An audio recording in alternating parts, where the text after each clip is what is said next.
The Senate may be operating on Senate time, but I'm here, so I didn't say that before I call this meeting to order. Good afternoon. I thank all of you for being with us today for the South Carolina Department of Employment and Workforce Review Committee meeting. Thomas Alexander, chair of this joint meeting with public members. We have with us to my right Representative Joe Danning, Representative Dwight Loftus, Representative Joe McEachern.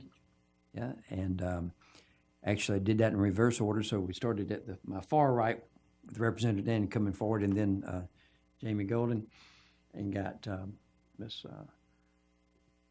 Lisa Widener to my left, and then in front of us here we also are joined by the public members who we appreciate their service on this joint committee as well. Mr. Patrick Bryant, Ms. Michelle Kelly, and Mr. Patrick Michaels that are here with us today. So we appreciate that. So we are here today for this meeting for the purpose of the performance review of the Director of the South Carolina Department of Employment and Workforce, Ms. Cheryl Stanton. We're delighted to have you and your staff. If you'll come forward and have a seat, and welcome. Good to have you back with us, and we'd love to hear a opening statement in just a minute. I will point out to the members of the committee that you have before you in your folder the various sections of the law that provide and address the components of the law that we'll be addressing this afternoon. Again, we welcome you as the director of the agency, and you've provided some handouts, so we're not going to necessarily go through those. They're available to the committee members to look through as for information purposes, but in the interest of time, won't be going through those. But we will ask you to make a brief opening statement and tell us all the good work that's going on at the agency. Thank you, Mr. Chairman.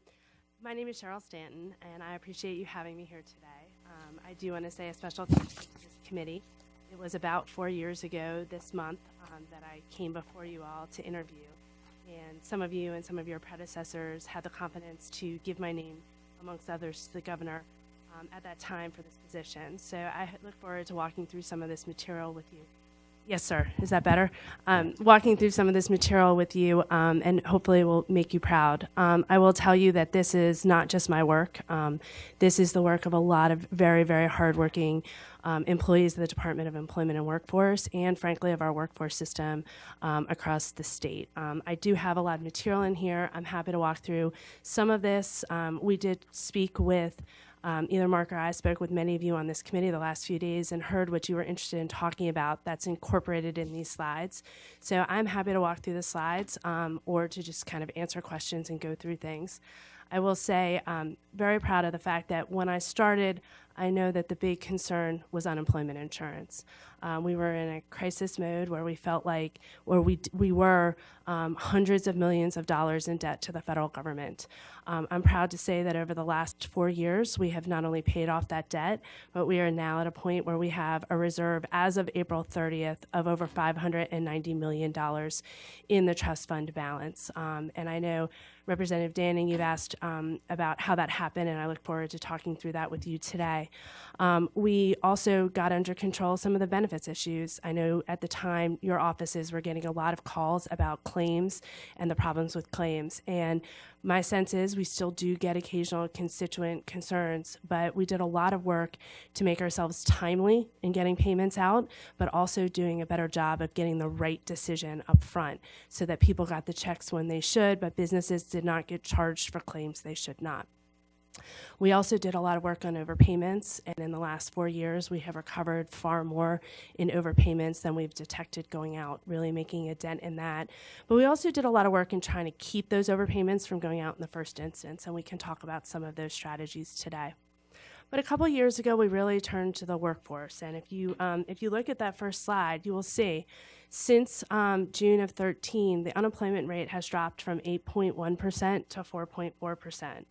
But probably more exciting, we've had a net 187,000 more South Carolinians working over that time period than they had before. We've seen a huge increase in jobs, and we've also seen that in the workforce system, we've put nearly 400,000 people to work, and that's just in a 3-year period, because we're always about a year behind in the measurement of that because of the way we measure people going to work. So in 3 years, we put more than 400,000 people to work.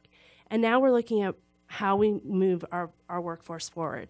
As you know, DO is the agency that supports the State Workforce Development Board. There are slides in here that I would love to walk through with you all when you're ready about how the workforce system works. It's a very complicated workforce system in South Carolina. And so I'm happy to walk through the structure because I'm not sure everybody gets a chance to see that in black and white and really internalize it. But the State Workforce Development Board is the governor's arm for workforce development. And it is comprised 51% of people from the business community, and so it is a business-driven board. They have issued began a number of initiatives over the last 4 years that have really done some amazing things with respect to workforce partnerships, collaboration, and putting some strategy behind how we think about workforce and development and where we put training dollars. But then also within the agency, we have about 5 workforce programs that we run as a matter of federal law, Wagner-Pizer, the Veterans Program. We also have Rapid Response. We have the Trade Assistance. We have something called RESEA, which helps UI claimants that lost work through no fault of their own get back to work faster. And we have a number of other programs. I'm happy to say that in the last 4 years, we have gotten to a point where we are meeting predominantly all of our federal measures, which in the past we had not done. But we have gotten to that point and now are getting to a point where we're not just meeting those, but thinking about holistically our customer delivery, not just as an agency, but as a workforce as a whole. So I look forward to as I said, I'm happy to go through these slides. I'm happy to walk through with you some of the things in this material, or I'm happy to answer your questions. I would be remiss if I did not introduce my staff with me today, if that's okay, Mr. Chairman. Absolutely. I apologize. I should have done that at the beginning. You all know Mark Hendrick, who is our Legislative Affairs Liaison. Behind him is Susan Boone, our Chief Legal and Policy Officer. Jamie Suber, our Unemployment Insurance Director, and Gray Parks, who handles all of our workforce operations for the state. I know someone asked about Michelle Pazinski, who does all of our workforce initiatives for the state, and you've seen her at some of these. She is actually on her way to a national meeting of workforce people from the states so that she can share our best practices, but more importantly, frankly, hear their best practices so we can steal them and get ahead of them. So he is the workforce director. Is that? Yes, he's the director of workforce operations. Is that the same as director, or is that at the top of that executive aspect of your operation? So what we did was we split workforce into operations, which is what it traditionally was, but then also created a workforce initiatives. Gray sits over workforce operations. Yes. So how about the other? Who heads up the other? The other piece of workforce is yes. Michelle Pazinski. Okay. So you were fully staffed at that. Yes. But when did he come on board from that standpoint? From that position, Yeah. I want to say about 2.5 years ago. I'd have to go back and look at the dates. Okay. So there's no such thing as a workforce director. We did split it in two to focus on operations, as well as to have one person focus on operations and one person focus on workforce initiatives. And then sitting over that, they both report to me. Okay. So has that? So you didn't do interviews to replace that specific position then? We initially looked at doing that, and one of the things that we had realized was that to have one person sit over both was a very big job. So instead, we decided we would have one person focus on workforce operations and one person focus on workforce innovations. Okay. All righty. Yes, sir. I'm sorry. Yes. I have a question, if I'm out of order. Please. No, sir. No. I just have to look to my right and my left. So just keep me in line there. I'll be fine. Yes, sir. One of the things I Representative wanted to ask in separating this right now over, I think you say you've got 19 years experience. You've been here, what, for 4 years? Almost 4 years. Almost yes, sir. 4 years. And you reach back to the problem that we had with the unemployment insurance. So whether you can expound on it now or later, I would be interested in your workforce initiative, simply because the workplace is changing so rapidly and that sort of thing. At wherever in your presentation that you want to address it, I'd like to hear more about that. So absolutely, sir. Perhaps we can. Let's go ahead, because really this is a review of her performance and stuff. So I think it's appropriate for us to ask those questions, and rather than going through a slide deck, that I really just don't think that benefits us. So I think asking the question, then going to those slides, as would be for the questions, I think would be a more appropriate way for us to proceed. So I'm very comfortable with that. Yeah. That sounds great. Thank you, sir. What I think I would do is let me start with the individual programs that Do It Self administers, and then we can talk about how that goes into the broader workforce initiatives, if that's okay. I would start on page 14, where we talk about Wagner Pizer, our job matching program. This is pretty much for anyone seeking employment. This is for anybody who is walking through the door. It's also for any businesses who are seeking workers. And one of the things I'm really proud of is that we now, under the Wagner Pizer program, meet or exceed all federal performance measures. As I mentioned, in the first 3 years that I was here, we matched nearly 4,000 people with jobs, which is in this system, which is fantastic. We're very excited about that. But we've also started some programs with others to create some initiatives.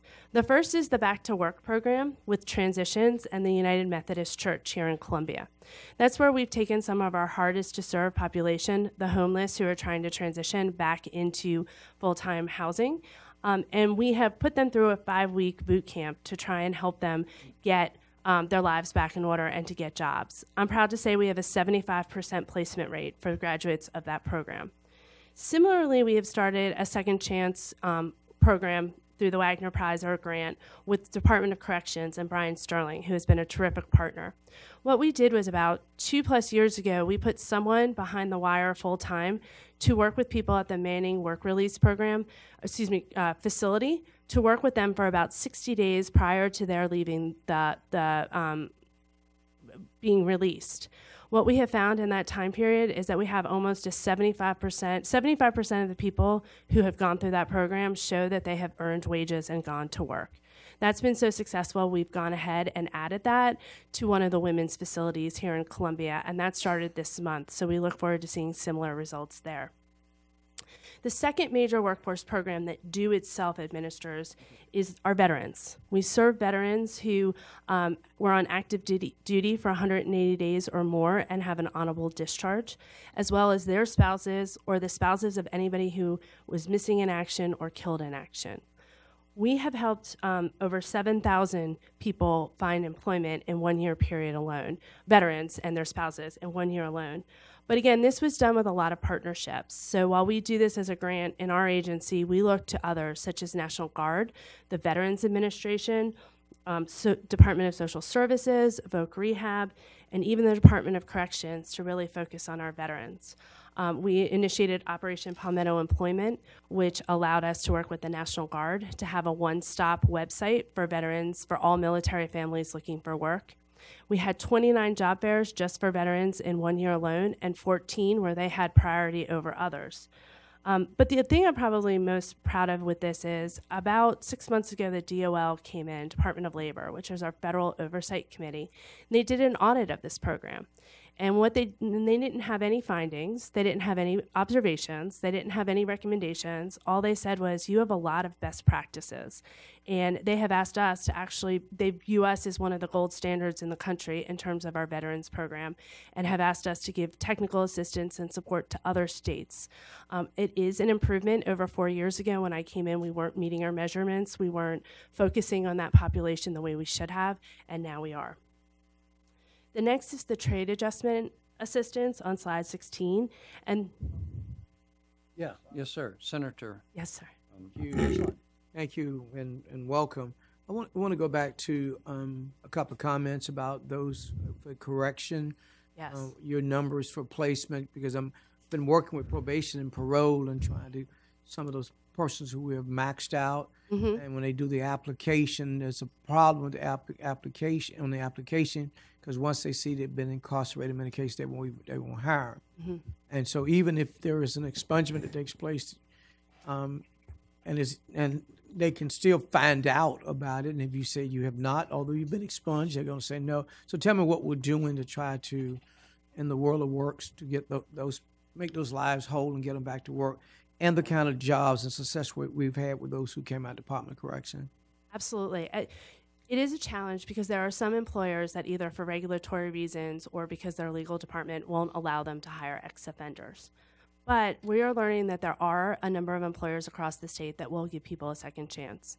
So the first thing we've done is when we go to businesses and talk to them about helping them hire, we ask them, will you be a second chance employer? And we keep lists of that across the state so that when we come across an ex-offender looking to find work, we help match them to the jobs where we know the employer isn't going to immediately put that application in the trash can because of that box. But there are some programs we have that also helps ex-offenders in that situation.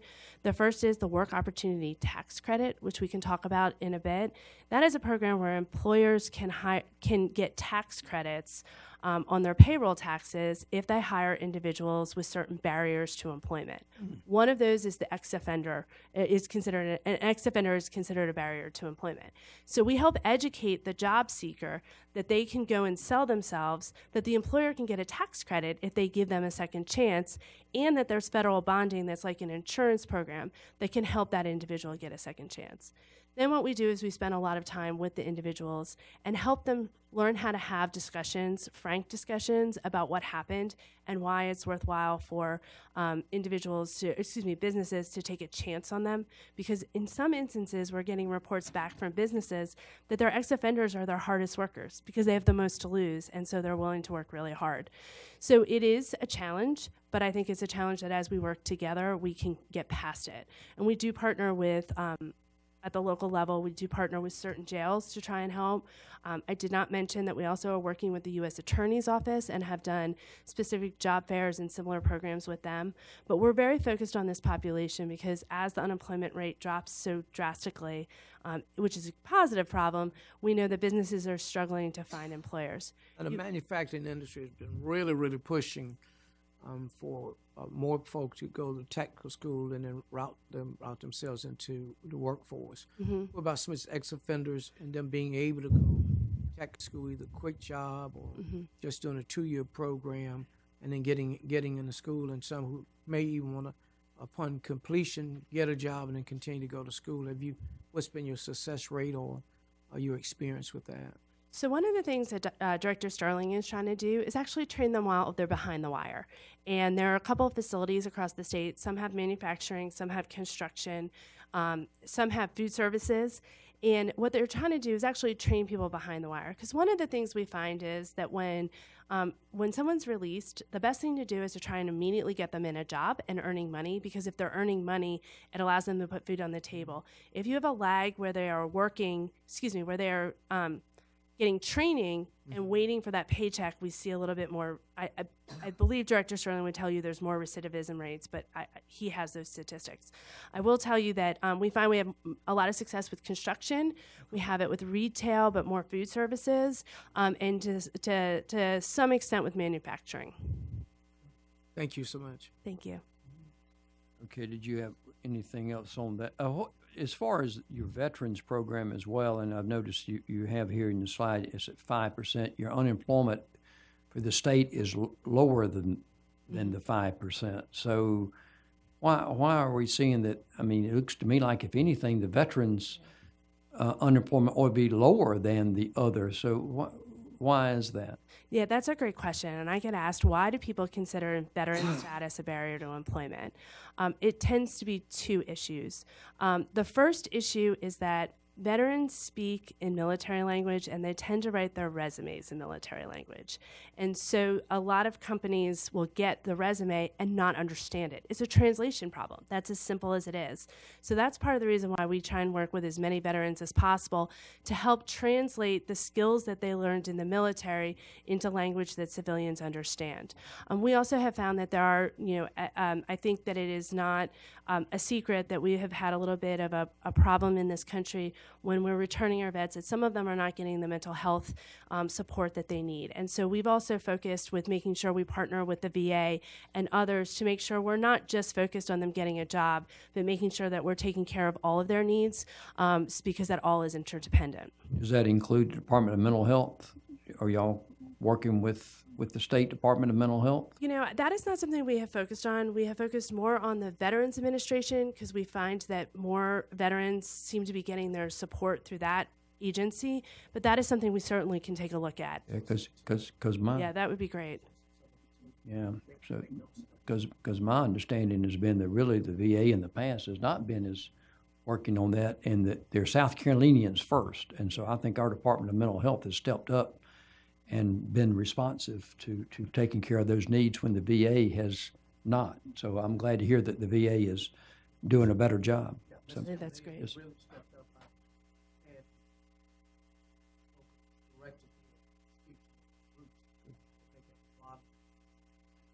They, at some point, they would even invite Okay. give us some of the I appreciate it. Yes, sir, Mr. Bryant. In Charleston.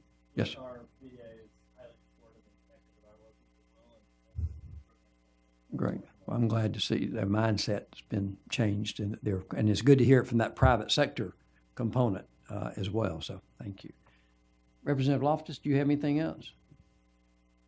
Yes. At this point. Yes, probably another area, but. Okay. yes, I do. Okay. We can move to another area. I'm happy to keep going on the programs. Well, I want to change for just a second back on the UI. We kind of got off of that rather quickly. And I think you said we're at $590 million now. Is that right? As of April 30th. Okay. This year. So that would have been, when you say of April 30th, the employers had to pay their first quarter, January, February, March, by April 30th. So is that inclusive, or do you have an additional millions of dollars that's not? So, I mean, here we are at past May 15th, so we don't have the numbers for the first quarter. I can update that in the next couple of days. What we find is employers, because of checks being mailed and things of that nature, we still get checks through until about May 15th. And so what I can do is once those payments are processed, get you an update. So we don't have any numbers from 2017. No, I'm sorry. I'm not being correct. A large amount of employers did pay their taxes in April. Well, I understand, but I mean, do you have, the 590 was as of April 30th, but I guess my question is that as of December 31st?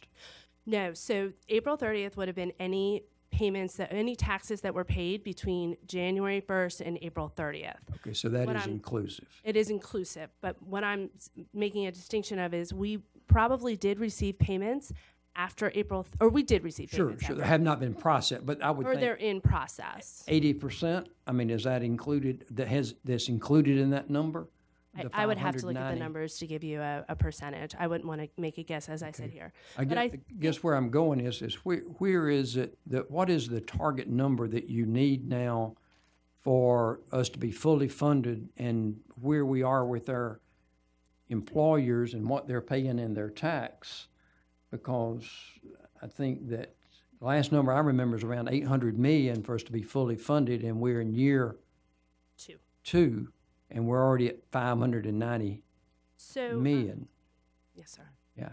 So if you turn to slide 5, what we have seen is for the last 4 years, we have cut unemployment taxes for our employers. And on average, employers have seen their taxes go down 31% over that time frame. The other thing you will see if you look at slide 6 is that roughly 70,000 businesses pay less taxes now than what they paid under the old system.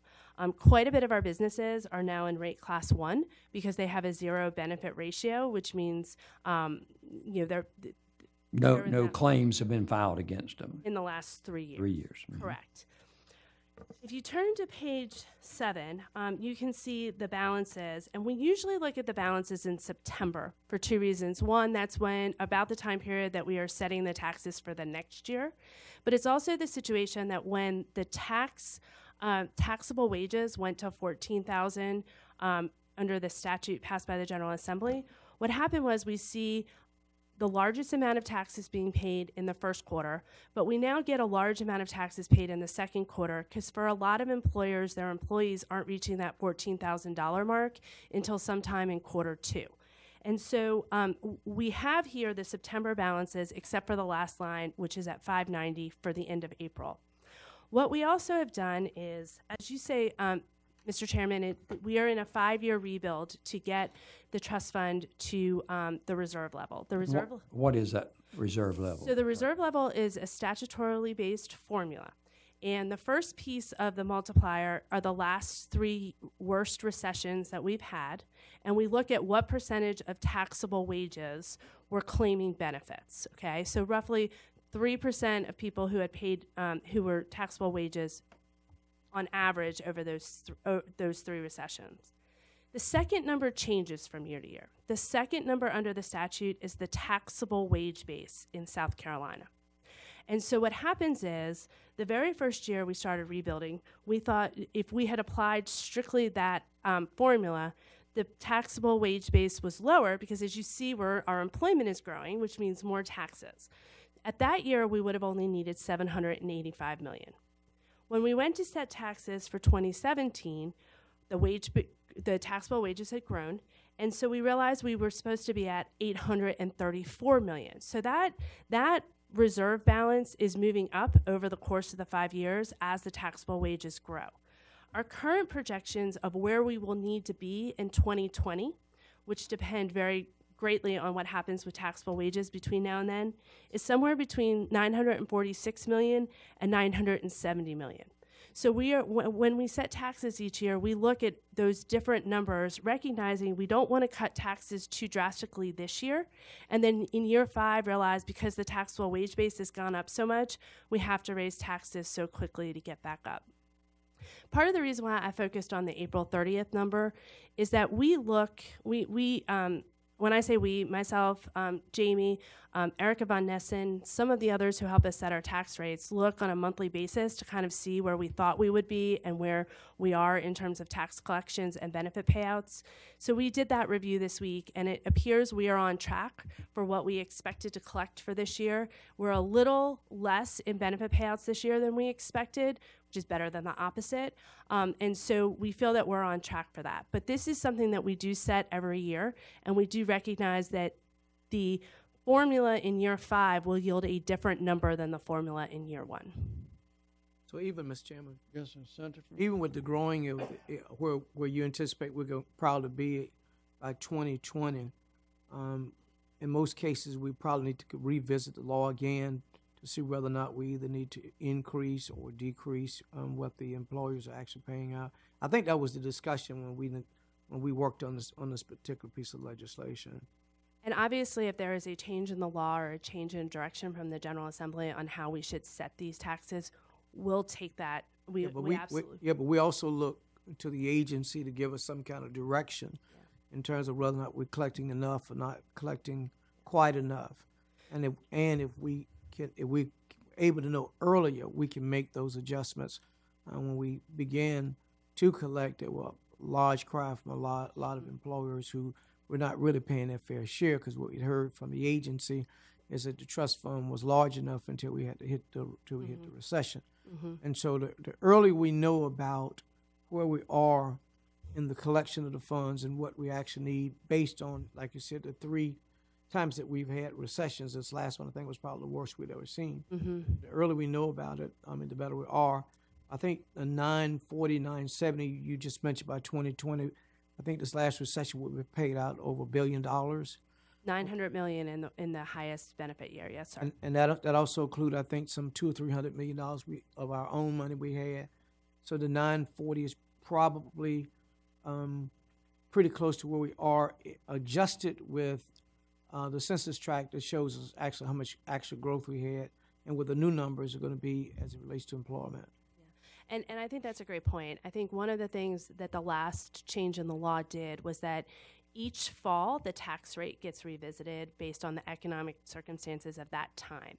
So is there a scenario where the timing is really bad and we see the economic downturn and it takes almost a full year to reset those? Yes, but the hope is that, with an annual review of what we need based on those economic taxes. But the other thing is, if it does hit at the wrong time, that's when we're going to need to come talk to you all. And we're going to have some conversations about what we're seeing. I do each week track. I get a weekly report on how many claims have been filed, initial claims, how many weekly claims we're paying out, and what the benefit payout is. We're hovering at about $2.8 to $3 million in benefit payouts a week.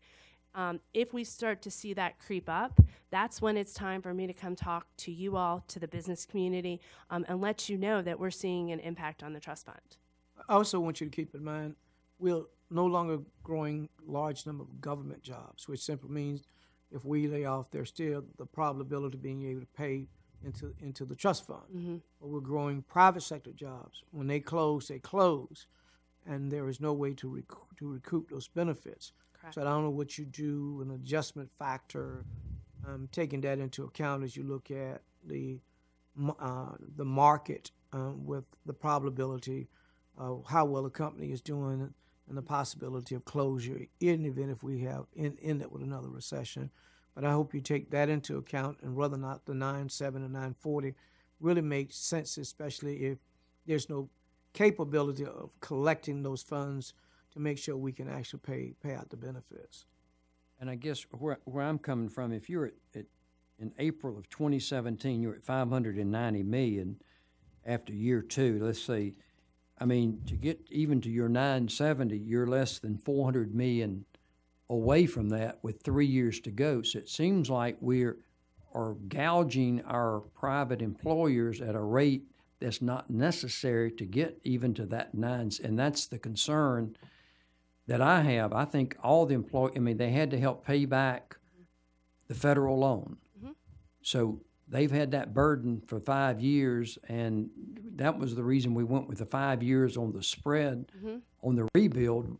Nobody has a problem with having from that standpoint, but using that number as of April 28th, you're at 400 million and three. So really, you're at 133 millions. And last year, you had an increase of 226 million, which is almost double what's needed to meet your 5-year projection. Mr. Chairman, I want her to respond to that. no, I'm gonna give you a little piece, and she's welcome to respond to it.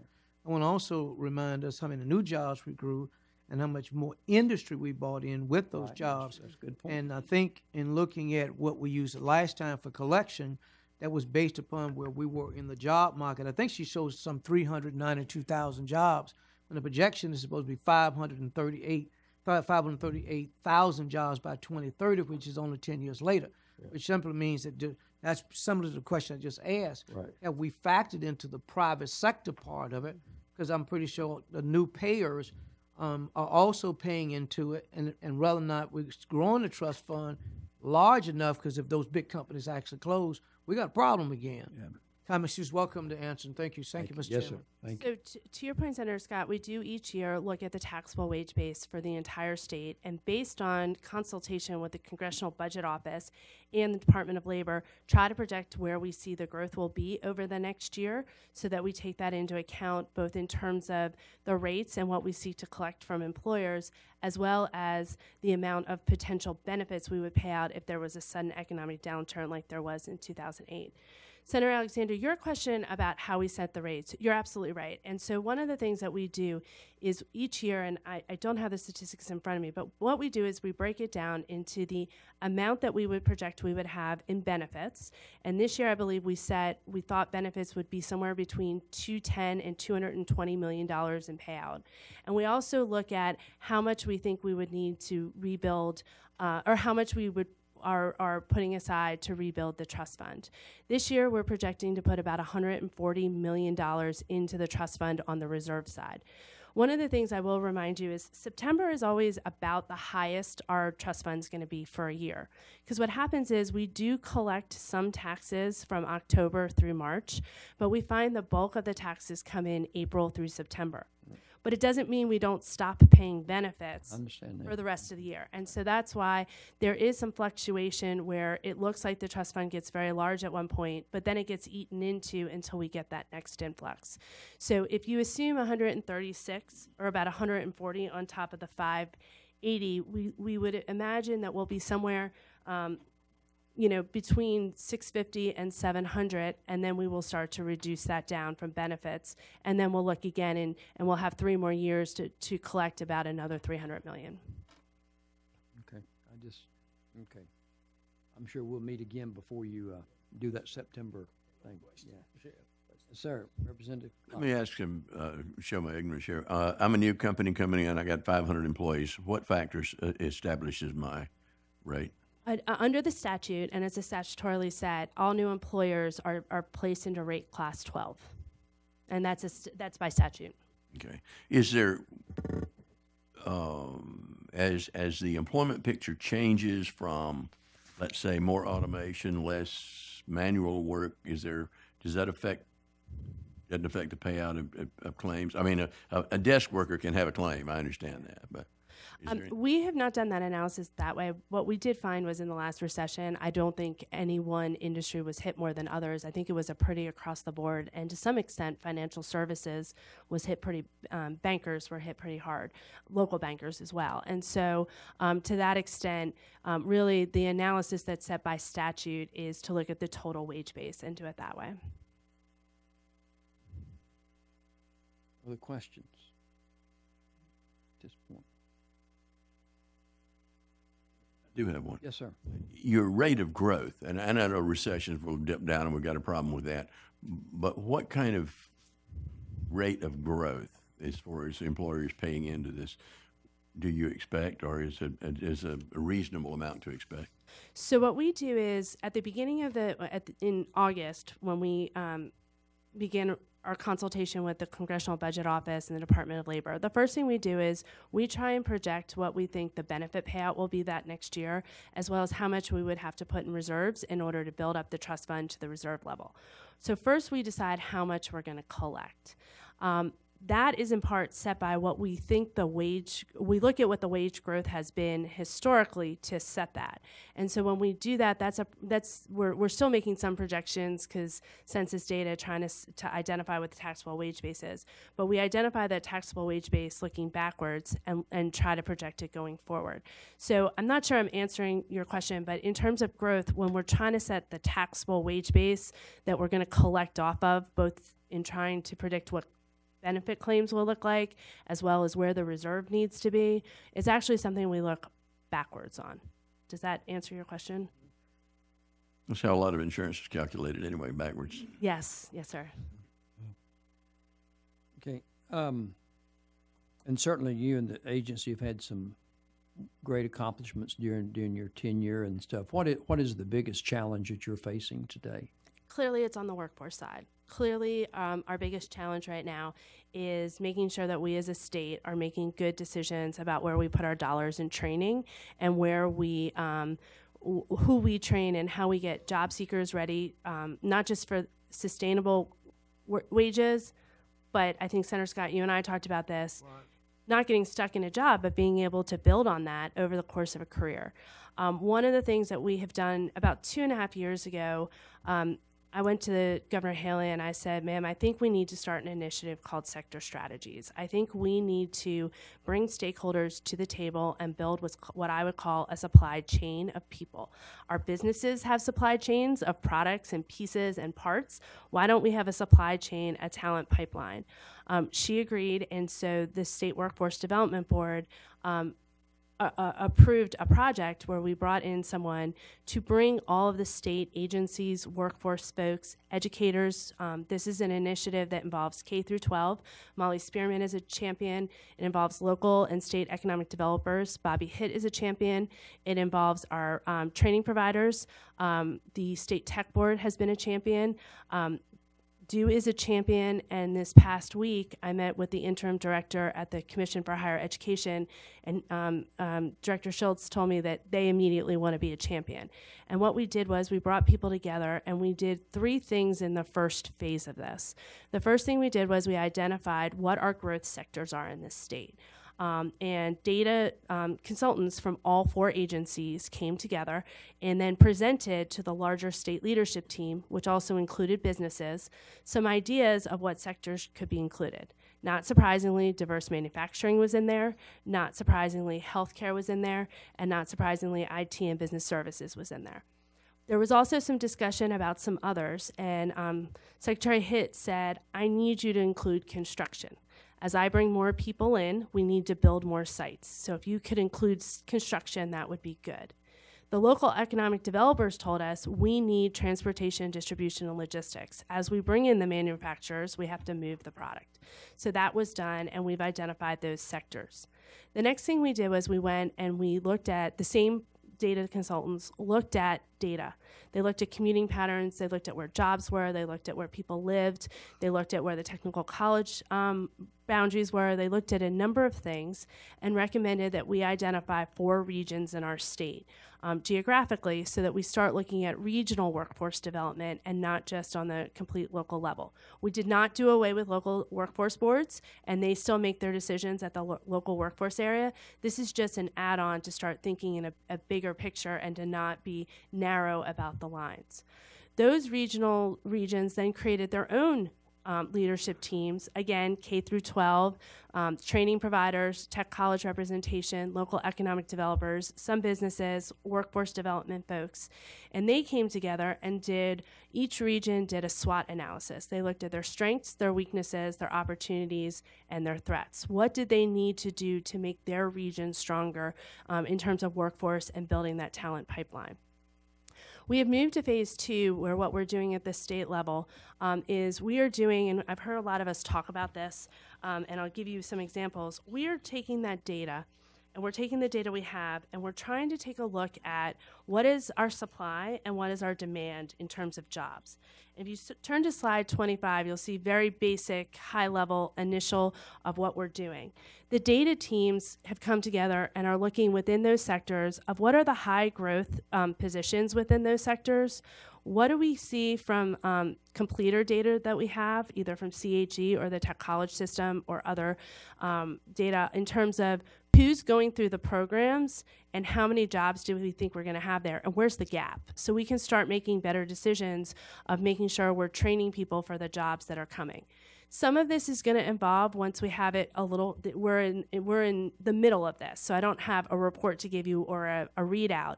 They're still looking at the data, but a big piece of this is we're going to have to true this up with the business community. And why do I say that? Because we're projecting where the jobs will be. And there was a period, and I'll use this example because we still have it in the agency, there was a period where if you looked at historic growth, you would have said, we need to train a lot of COBOL programmers, right? Because it looked like COBOL was exploding. But if you follow IT, at some point we moved from COBOL to more sophisticated programming or different programming languages. Let me come at it that way. And so what happened was if you looked at the historical, you would have been training all these COBOL programmers, even though the businesses were moving to different technical skills. So we have to true this up with the business community as we go forward, which is what we will do. Well, and I think to that point, talking about the jobs and planning them for the future, where does the Work Keys initiative fit into that? Briefly? Yep. Tell me because obviously that's the component of that, and you've had some challenges, and where is that aspect? That's a great question. So Work Keys is, let's talk about what Work Keys is. Work Keys is a work readiness assessment. Work Keys doesn't do a lot of testing on whether you can weld, on whether you can program, on whether you can build a house. Work Keys is your aptitude, your cognitive assessment, and whether you're work ready. That is a program that we have used to help. Not only have you used it, you've promoted it to the schools, haven't you? And then. So we focused on the workforce area. We understand that at some point legislation was passed at the 11th grade. I don't know who initiated that, but we did promote this across the state. in two ways. One, work-ready communities. We have encouraged each community to become work-ready certified, which they have, and they have gotten themselves to a point where they have shown that they have certain number of people at different work readiness levels within their county. The second way we've done this is we've worked with employers, and we have found that if employers do what we call job profiles, and they look at the jobs that they have, maybe usually they're jobs with a lot of people where they have a lot of turnover. If they profile their job, what they can do is get the scores that are a good predictor of if someone has that score, they can be successful in this job. It's kind of like, I liken it to college boards, either the SATs or the ACT for college, right? A college will look and say you got 1,400, I don't know if I'm using the right scale, so forgive me, but you got 1,400 on your SAT. That means you are likely to be successful in our college, but they also look at things like your grade point average and other things. Employers use this as one of the factors to hire into these jobs that they've job profiled. We did find out recently that ACT is looking to change their test.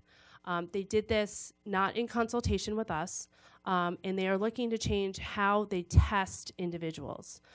We have raised some concerns with them, and I think you may have been informed about a meeting we had in the last week or two that the Chamber sponsored with SCMA, some other business associations. Department of Ed was there as well, and we raised our concerns with ACT about what we do if they change this test. I don't think they have thought through the logistical side of what happens if they change their test. But one thing we are doing is we are looking at other work readiness assessments that are out there. When we started with WorkKeys, they were the only product that we were aware of in the market. But we, as well as, and this isn't a South Carolina problem, it turns out this is a national problem.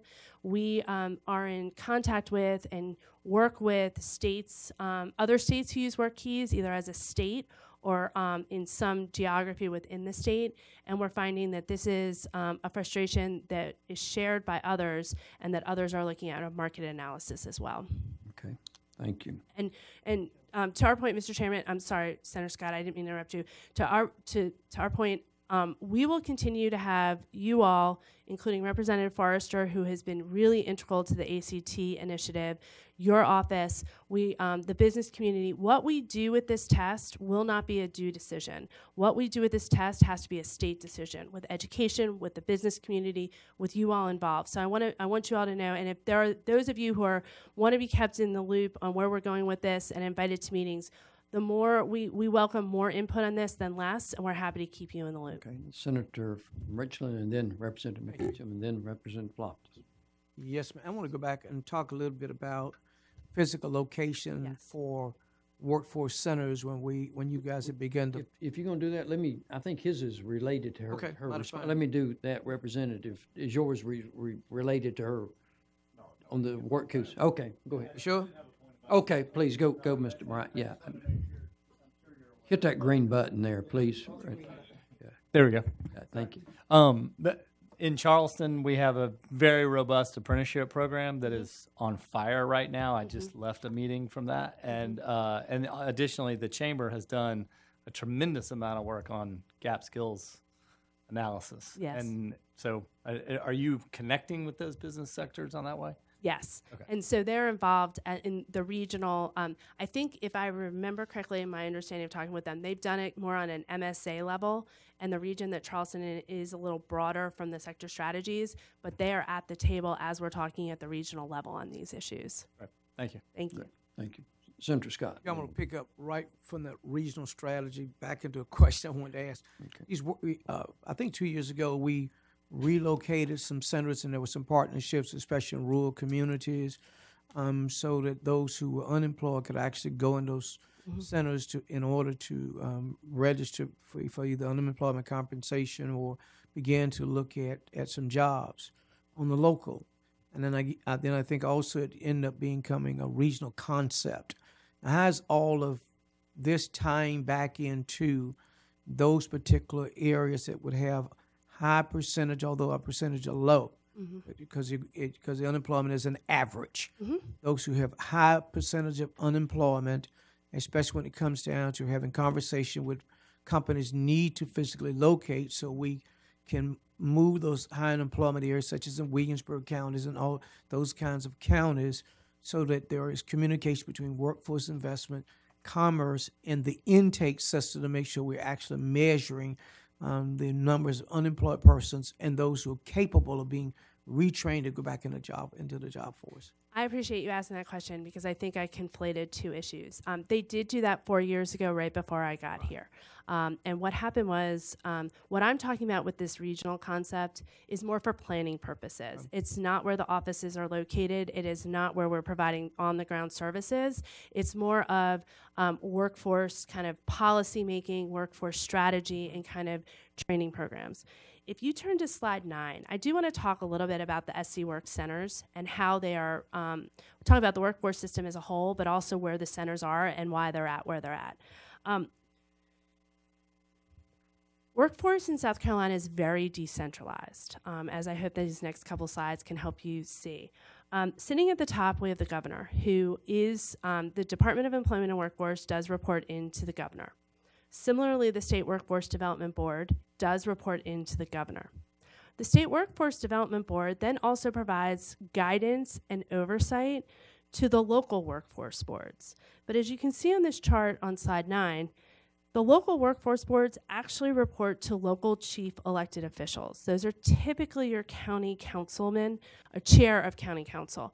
And they're the ones who appoint the people on the board. The board is, and they're the ones who employ the on-the-ground local center staff. It is that workforce board, that local workforce board, that oversees the SC Work Centers and the service providers that operate those centers.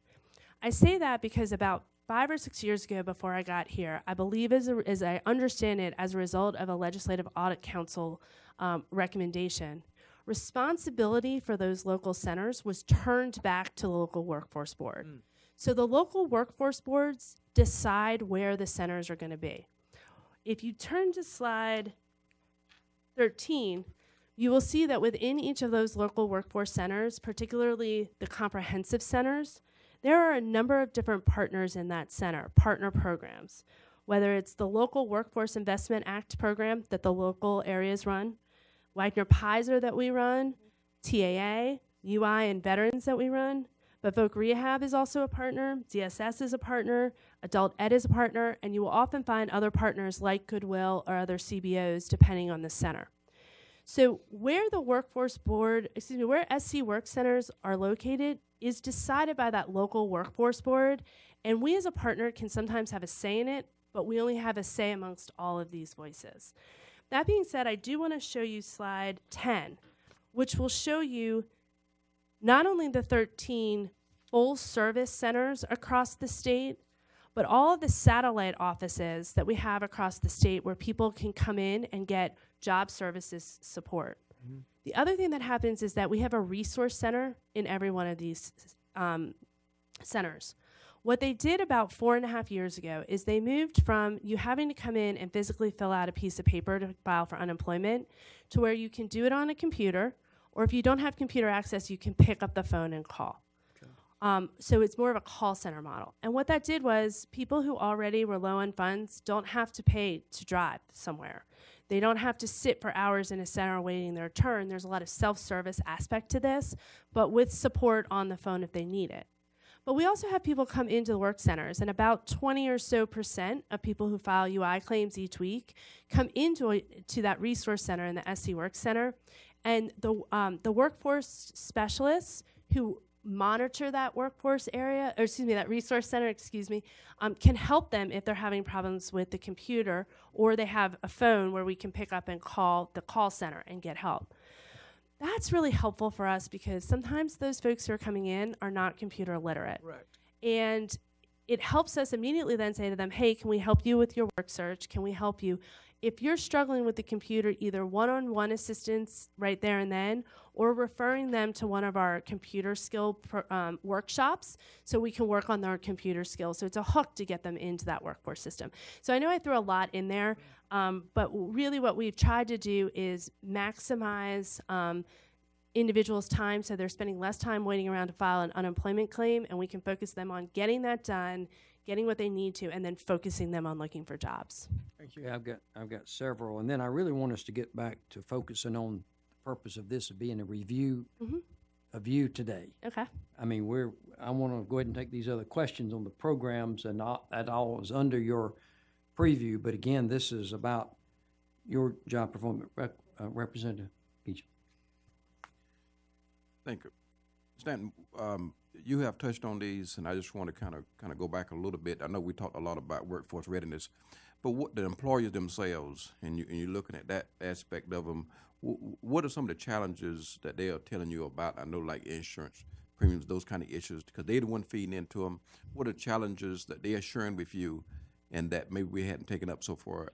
And then plus the second part of that, as far as us as a committee, are those any things that you are sharing with us today relate to anything that we can do as a committee? Sure, and let me tell you, probably what I'm hearing from them would not be about insurance claims. They focus more on kind of workforce and work readiness and finding workers. So my answer may be a little more narrow than your question. What we're finding is people, the number one thing that people are searching for are people who will come to work on time, have the right attitude, put their nose to the grind, and do the work. A lot of employers will tell you that if you find me people with the right attitude, we can train them on the technical skills. There are some exceptions, right? Registered nurses, some of the things where you need 4-year degrees or more advanced education. But to Senator Scott's point, one of the things that we find with employers is they're looking now to get people on that path. I call it get them on the workforce highway, right? You get somebody on the highway, even if you get them, I'll use the healthcare industry, as a CNA, that basic job, you get them in there and they start working as a CNA. But then they realize they can go back to either tech school or a private training provider and get the next certification. And they can then increase their wages and get a better job, things of that nature. What I find businesses saying is that if you can find me that person to at least get started, I can help them along that path. The other thing we are hearing a lot from employers, to Mr. Bryant's point, is they like the earn and learn programs. They like apprenticeships. They like on-the-job training.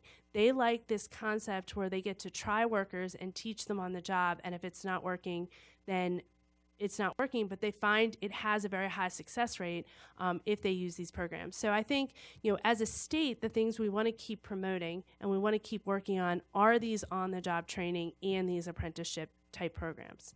The flip is the education, and it's the education, and this is a little bit outside of my direct control, but the education of parents and teachers, making them in K through 12 understand some of the great career opportunities that are available for kids, even if they don't get a 2 or 4 year degree off the bat.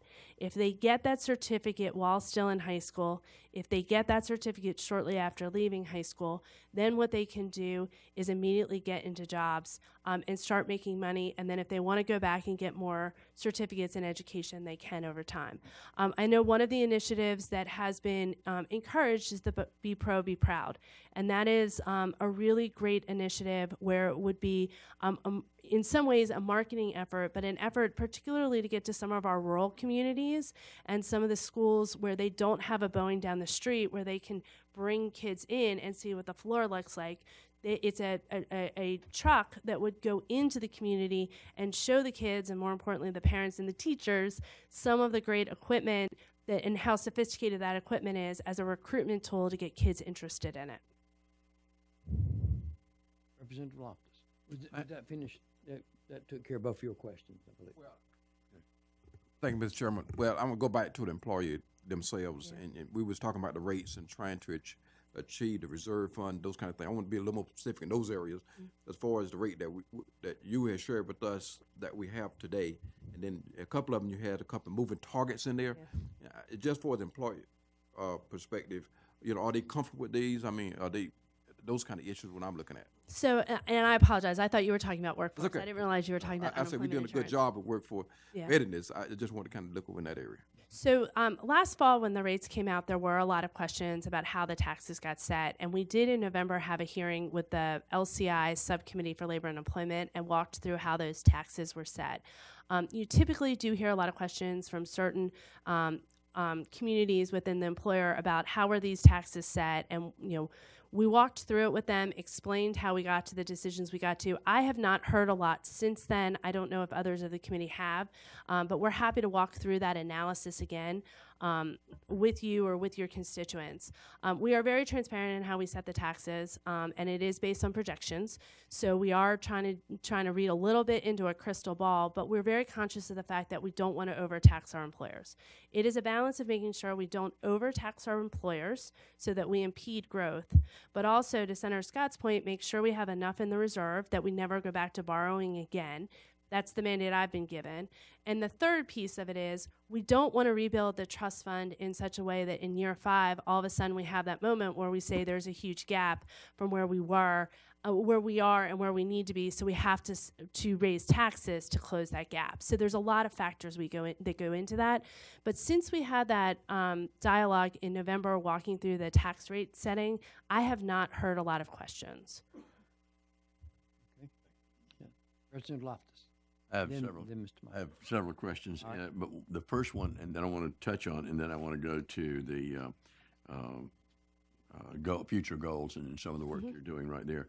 But on the local workforce boards, essentially looking at your diagram and based on some information that I get feedback on, your agency really has little control over the local. I mean, you transfer information, but you really have very little control over the local workforce boards. Would that be a correct statement? Yes, sir. Okay. What could be done to improve, not necessarily that you're trying to control them, but to improve the performance of some of those boards to get the people placed where they need to be placed in jobs? Yeah, so a couple things we can do. The State Workforce Development Board has tried to set certain policies and suggestions and guidelines for the local areas. Sometimes they can enforce that. Sometimes we try and use incentives so that they can make money on the back end if they meet those goals. Some local areas are more accepting of that than others. I think that as we do the sector strategy analysis and as we start to identify where we really need the Sector Strategies Initiative has been a good educational tool, not just for us as policymakers to decide where to put dollars and what we need, but I think it's been very helpful for the local areas because it has them having this dialogue across outside the workforce areas and to local economic developers, local businesses, K through 12. But it's also giving them data to show where the jobs are going to be in their local area. So the more we can do to try and encourage those local workforce boards to align their training dollars with the in-demand jobs in the sectors we see regionally and statewide, I think that's where we really need to do it. And some of it can be done through state legislation, and some of it is through persuasive leadership, and some of it is you all going back to your communities and encouraging your county councils and your local workforce boards to do that. You mentioned legislation, though. That would be from the local level rather than from the General Assembly, would it not? Or is there something that we can do in the General Assembly, too? Can I take that back and get back with you? I think there may be some things you can do, but let me get with some of my technical folks and see how far we can go with that.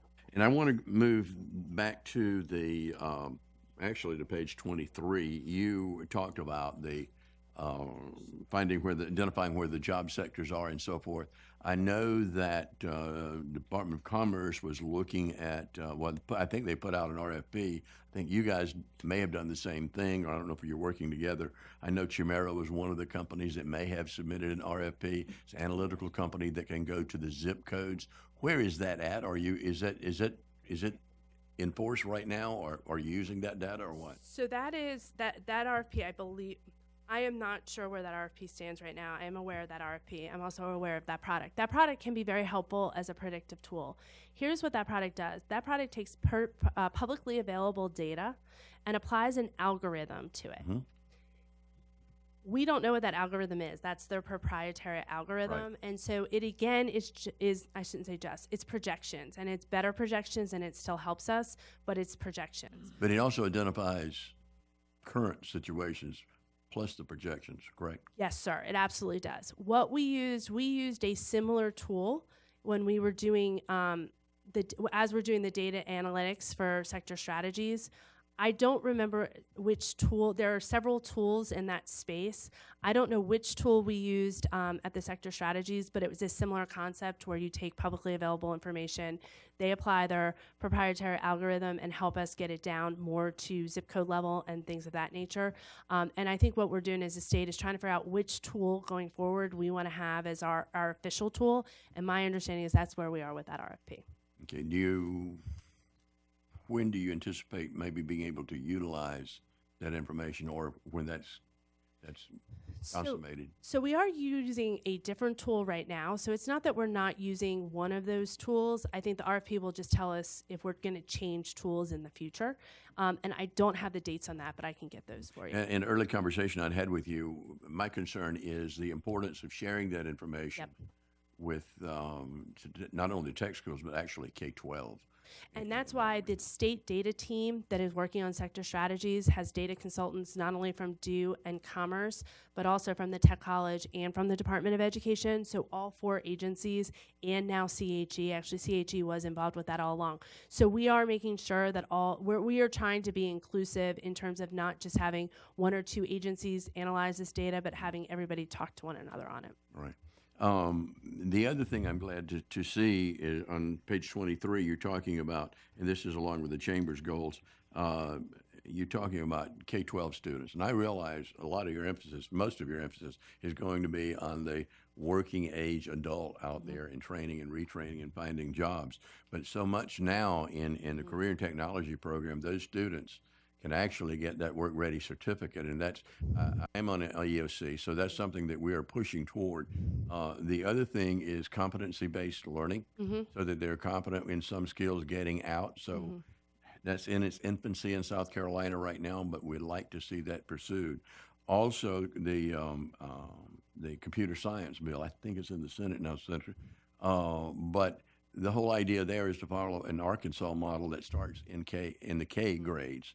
And that's not to make a computer geek out of that child, but to help that child in problem-solving skills, which is my personal belief that will take part of that slack in the work keys, because they, in most cases, they're taught to solve problems and work together. Do you have any thought on how we can enhance and work together and more or less coordinate these things to help repair the skill gap that we've got out there? Yes, and I appreciate that. Again, I think one of the most important initiatives for that is what we're doing with the sector strategies. Because what it's doing is it's having these agencies share its data, talk about what the data is showing it in terms of what we need to do to prepare our current workforce and our future workforce for where our state is going.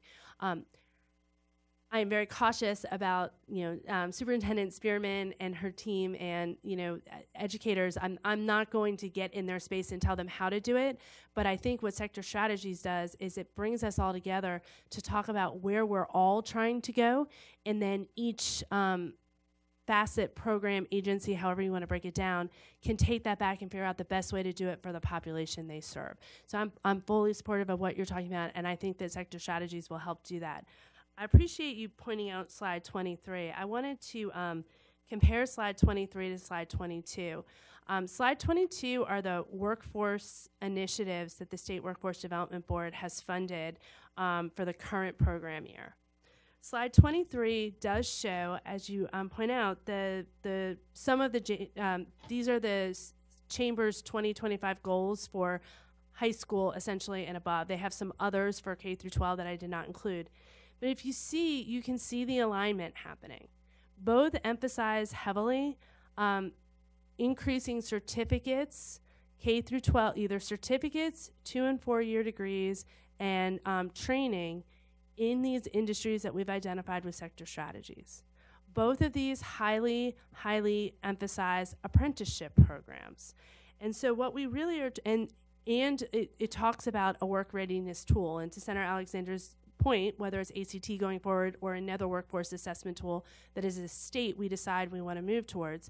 But I think this really underscores, when I first got here, there wasn't a lot of dialogue that I was seeing between DO and the business community.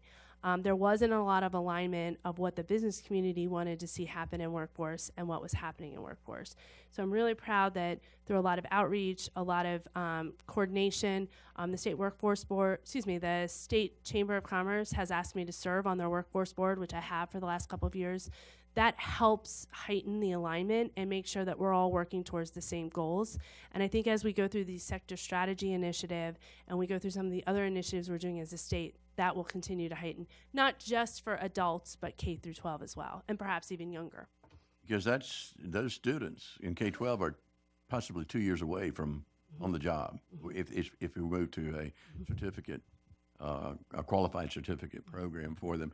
Were you part of the, going back to the earlier statement on dividing the operations versus the workforce initiative, were you part of that, dividing those duties? Yes, because when I first got here, we were very transactional. We only thought about one job seeker, one job. We thought about the business in front of us and getting that filled, and we still need to do that. But as we've been talking about here today, this workforce problem is a lot bigger than that. This workforce problem really does focus on a lot of initiatives, a lot of programs, and frankly, a lot of collaboration with other agencies. Department of Ed, I know we keep going back to it. We spent a lot of time on the phone with Superintendent, but especially Ron Riveri, who runs the CATE programs across the state. There is so much alignment between what CATE is doing with those high school students about to enter the workforce and what we're doing either with adults or out-of-school youth. I mean, there's a whole component we haven't had a chance to talk about today that we and the local areas really work with, and that's our out-of-state youth, the ones who dropped out, and we don't want to lose them either. We need to get those 16 to 29-year-olds, 24-year-olds, depending on how you categorize them, who don't yet have a high school degree, but that we can get them back, get them the GED, and at the same time start getting them certificates and get them on the track. So there is a lot of alignment and a lot of work we're doing on that. I would like to add on those dropouts, so many of those are hands-on learners who are not seat time students, but can do many of these good-paying jobs out there. I want to applaud you on that division because really the operations and the initiative for future jobs is really two hats, two different hats. And so I want to applaud you for what you've done in that area. Mr. Chairman, I would also say we've got in the area of working together with the opportunities that we have right now. There's Skills USA that's housed and chartered under the Department of Education. And I can't speak for Superintendent Spearman. But that would go hand in hand with Be Pro, Be Proud, and the home builders, the Trucking Association.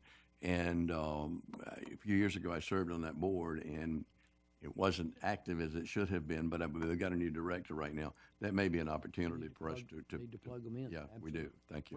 Appreciate that because I was aware, but not completely. Mr. Michaels, you've been very patient. I think. Do you remember what your question was from about 30 minutes ago? So. Oh, go ahead, please. Let's go ahead and go to that then. Is that okay? Yes, sir. Please.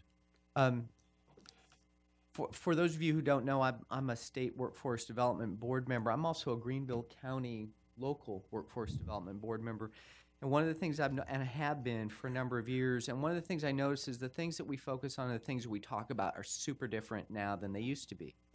And as an example, in Greenville County, we used to spend a lot of time at the local level talking literally about unemployment claims and safety for staff. And that was a big deal. And now at the local level and at the state level, we talk lots more about the future. And so I see it as kind of a cultural change. And I don't know if the chicken is the economics changed and the culture changed, but I feel like there has been a culture change from what I would describe previously as requirements and compliance and what I would describe currently as partnership and outreach. And so I don't know, Cheryl, if you can just give some thoughts on kind of changing a culture in order to lead the workforce system. No, I appreciate that. And that is one of the things I discovered when I came in 4 years ago. I realized very quickly that first we needed to have a cultural overhaul within our own agency and then try and use persuasive leadership to share that with our partners. And what do I mean by that? As many of you who were on this committee when I started know, the mandate I was given was to make some real change at the agency. That the agency may have had some problems. It was people were upset with it, and could I do something to change that? So when we went in, the first thing I did was I realigned some of the staff, particularly senior staff, to reemphasize some new things. And so we did that first. The next thing we did was I went out and I recruited some of the best talent I could find, and some of it was in the private sector, and some of them told me, you're only going to get a little bit of my time, and then I want to go back to the private sector for my family, but I'm here for you now. And we brought them in, and we really focused on a cultural change within DO. One of the things we did was we initiated a 6-day program over the course of 6 quarters called Framework. It was an in-house program. It was developed in-house, and it was all about customer service. It wasn't just about customer service to our external customers, and we spent a lot of time talking about who they are, but also to each other. And how do we problem solve, and how do we fix things, and how do we not burrow and just react, but how do we think going forward? Every employee in the agency, including me, went through that 6-day program. We have now evolved that, and we're developing what we call Inspire, which is our next iteration of customer service and of forward thinking and of problem solving. To your point, learning to solve problems, learning to think rather than just react. And so we did a lot of that internally and spent a lot of time trying to change attitudes, perceptions, and the culture on that. And then we did really emphasize we need to go out and be partners. I think when we came in, you probably saw it, there were a lot of fighting amongst the workforce agencies. There was a lot of fiefdom hoarding. People were afraid. People were trying to take over each other's programs and that they were going to lose control over what they were doing. There's been some great leadership. Dr. Williamson and now Dr. Hardy, who has been fantastic, Superintendent Spearman, Voc Rehab, first Barbara Hollis, and now Neil Gettinger. I mean, just the willingness to work together. I'll give you an example, Mr. Michaels. You probably know that the Voc Rehab Center in Greenville burnt down. Very, very tragic, very, very upsetting. I went to Commissioner Gettinger and I said, what can we do to help? I said, we've got a building in Greenville. We can't do all the things you did. We don't have beds. I can't house people. But can we at least help you with your day center? I'm happy to report a month ago, we opened the back of our building, not the one, I'm blanking, not the one in McAllister Square, but our other building in Greenville, to Voc Rehab, and they're servicing their their customer base for the next, year and a half to 2 years while they rebuild there. So it's that kind of thing that we're seeing happen more and more. And I'm just appreciative. I know when I first got here, there was a lot of resistance from other agencies. And slowly over time, just letting people know that we're here to support them and partner with them, we've seen that difference. Following up on Mr. Michaels, let me ask, how would you describe your day-to-day management style? So the day-to-day, what I view my role is, we call it management by administration. It's a twofold thing. One, it's setting the priorities for staff, letting them know where we expect them to go, and then sit with them and help identify what the problems are and get those out of the way. So sometimes it was one where we went to one group and met with the employees, and they told us that they didn't have pre-stamped return envelopes, so they were printing both the return and it was double the time, buying them pre-stamped envelopes. So spent a lot of time doing what I call listening tours, where I'll meet with 20 or less employees from a unit and talk to them about what they need, what they're seeing, what their problems are, and try and share with them what's happening with the agency as a whole so they understand where they fit within it. I spent a lot of time with my senior management talking to them about what's going on in their units, following up with them, making sure that any big initiatives we have, we're getting the roadblocks cleared out. Also, listening to what's going on in the community and coming back and talking to people. We hear something on the UI side, grabbing Jamie and his team, hearing something on workforce, either Michelle or Gray, and really sitting down and talking and saying, what's going on and how do we fix this? So even in the Senate Oversight Report, it was mentioned the executive turnover being probably more significant than any agency. And I hear what you said earlier about folks going to give a certain amount of time and then go back to the private sector and stuff. But I've not seen a turnover to the level that you've had there. I mean, do you do an exit interview with these folks to find out? I mean, if they will have a follow-up meeting, if we had former employees come, what would they tell us about the agency? So I think one of the things you will hear is that a lot of our former senior staff have gone back into the private sector or have gone to jobs that pay more money. One of the issues is pay, and we do have a slide here that shows the cut in our funding from the federal government over the last few years. But if we look at, I don't want to interrupt, but I've looked at your salaries for your senior executive staff and compared it to other agencies, and it's very, very lucrative from that standpoint. Oh, and we can do a deeper analysis of that if you'd like. I don't want to talk about specific. I'm not going to talk about specifics, but I'm just saying that I hear what you're saying about your salaries are not low salaries. Mr. Senator, I think what they would tell you is many of them came in to do a job and to help turn the agency around, and many of them did and moved on. I don't want to, though, leave with the impression that we don't have institutional agency experience at the senior level. Of the 13 people that sit around my senior staff table every Monday, 9 of them were at the agency before I was. Similarly, if you look at the average agency experience of the senior staff before I came in, it was a little less than 5 years in the agency. If you look at the senior staff average agency hours now, it's almost 12 years. So we really did have change agents come in, help turn some things around, change the direction of the agency. But while we did it, we relied very heavily on institutional knowledge within the agency. And we have a number of very long-term employees who serve on my senior staff. They had been in different positions. They hadn't been on your senior staff, executive staff. You've promoted them into that. Either I've promoted them into that, or what I've done is I've said your division is important enough that you should sit at the senior staff table, and I've added people to senior staff over the years. Is there anybody on the senior executive staff that was there when you started? Yes. How many of the 13? 9 were there when I started. On the executive senior staff level? I'd have to go back and look at how many were on senior staff at that time. Okay. I'd have to count that up. Okay. How about your chief financial officer? Is that position filled or unfilled at this Yes, sir. point? That's a filled position. So you've not had a turnover in that position? Our CFO went over to DSS, where they paid him more. Let me back up. Our CFO did go over to DSS, but we have recently hired someone from the Department of Transportation who has taken over our CFO role. And how about your controller? That position is posted right now. Okay. So both of those have transitioned in the last, or will be transitioned in the last Couple of months. couple of months? Yes, sir. Okay. Okay. Senator from Richland. Thank you, Mr. Chairman. Ms. Stanton, Yes, sir. I know when you came to this agency, it was broke. I've watched this agency since my days 40 years ago in the governor's office.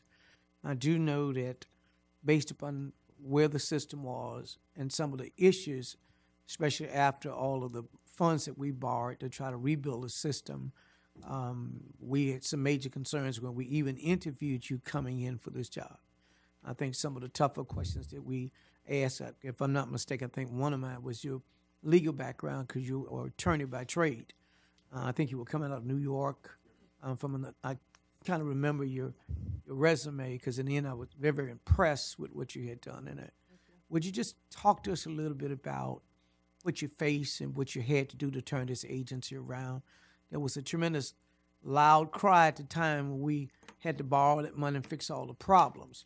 And even we brought y'all back on a couple of occasions, talk about some of the questions I asked you today about some of the centers and how would it work and some of the things that your agency would do. Would you tell us about that and whether or not the personnel you had actually fit where you needed to go? And that's a great question. I appreciate that, Senator. When I came in, it was a couple of things. It was setting direction for the agency. It was bringing in some people who could help me reset that direction. But it was also looking at the staff that we had and figuring out if people were in the right seats and doing not only what was best for them for their skill set, but best for the agency. And what we found was some people were able to take on more than they already had. Some people were doing things that weren't a perfect fit for what their background or their skill set was. And so we do spend a lot of time thinking about, as recently as this morning, we were talking about some of the talent we have and how can we grow them? How can we either restructure, give them some additional duties, give them what I call a stretch assignment, but how do we grow them and find out if they can take on more without giving them, and I think there were some people at the beginning who were good employees but had been asked to do so much that they couldn't handle the workload they had. And so some of those employees either burnt out or left and moved on to other things. And we are trying to avoid that from happening again by making sure that when we give people additional work or additional responsibilities or opportunities, we also give them the support they need to get that job done. So we do a lot right now of thinking about who's our talent, who can take on some more additional duties. We also are thinking, to your point about turnover, Mr. Chairman, I know all of the agencies are thinking about this Terry issue. We are going to have an issue in July 1 of 18. We're all across the state going to lose a lot of talent. And I know Director Hall and I talked at length, particularly about this finance issue, Mr. Chairman, because what we have seen right now is there's a lot of people moving, a lot of our finance talent in the state. There's a musical chairs going on where we are seeing that people who have experience in state finance are very, very attractive to other agencies who are either losing their folks to retirement or who have holes. And so there's a little bit of a musical chairs going on with that right now. So what we've done right now is we are actually talking about and looking at who we know is on Terry and who's going to leave next July 1. And we're starting to have conversations now about who can we groom to succeed. What's our succession plan? How can we help make sure that we don't completely lose that institutional knowledge? And how can we give people in our own agencies a chance to take those jobs? Thank you. Yes, sir. Representative. Stanley, if you can turn to page 26 in Yes, sir. your surplus properties, look like you sold and did pretty good on those ones that's unsold. What are your plans for that? And basically, what are we looking at as far as those seem like a pretty good substantial amount of centers, and I don't know what the appraised values are because of different sale prices of that. Just kind of help me out with what your plans are. No, I appreciate that. So right after I started, we went and visited one center that was, the building was physically not in good shape. The location was amazing, and we had we were using less than 20% of the building. So Martha Stevenson, who some of you may know, who runs our administration support and operations, I said to her, how can we sell this building and move these employees into leased space? We also, at that time, to Senator Scott's point, a lot of our local areas were moving where we were servicing job seekers, and so we had empty buildings across the state. So what we did was we started a pretty aggressive surplus initiative to get our buildings up for sale and to try and sell them. And so you may remember that Governor Haley about 2 years ago signed an executive order putting with Department of Administration an emphasis on selling buildings that we don't need as a state. I don't want to be a landlord. That's not my core mission.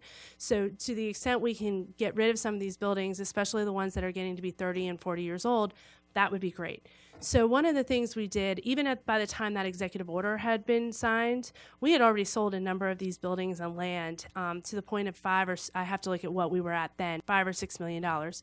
But since that executive order has been passed or been signed, and I believe it's CBRE came in to partner with Department of Administration to try and move some more of these buildings, we've been working with them, and you can see we've sold numerous more, and we've sold it to the point of almost $9 million coming back to the agency. Now, that money had been federal money that was used in the 80s to buy buildings. There was a big push by the U.S. Department of Labor, from what I can tell, in the 80s to get workforce agencies to buy their buildings. I think it was an attempt to try and do cost savings. I don't know. Since then, the Department of Labor has changed its mind and said, if you can get rid of real estate, get rid of the real estate, take the money, and reinvest it back into these federal programs. So we knew we needed a new tax system, a modernized tax system.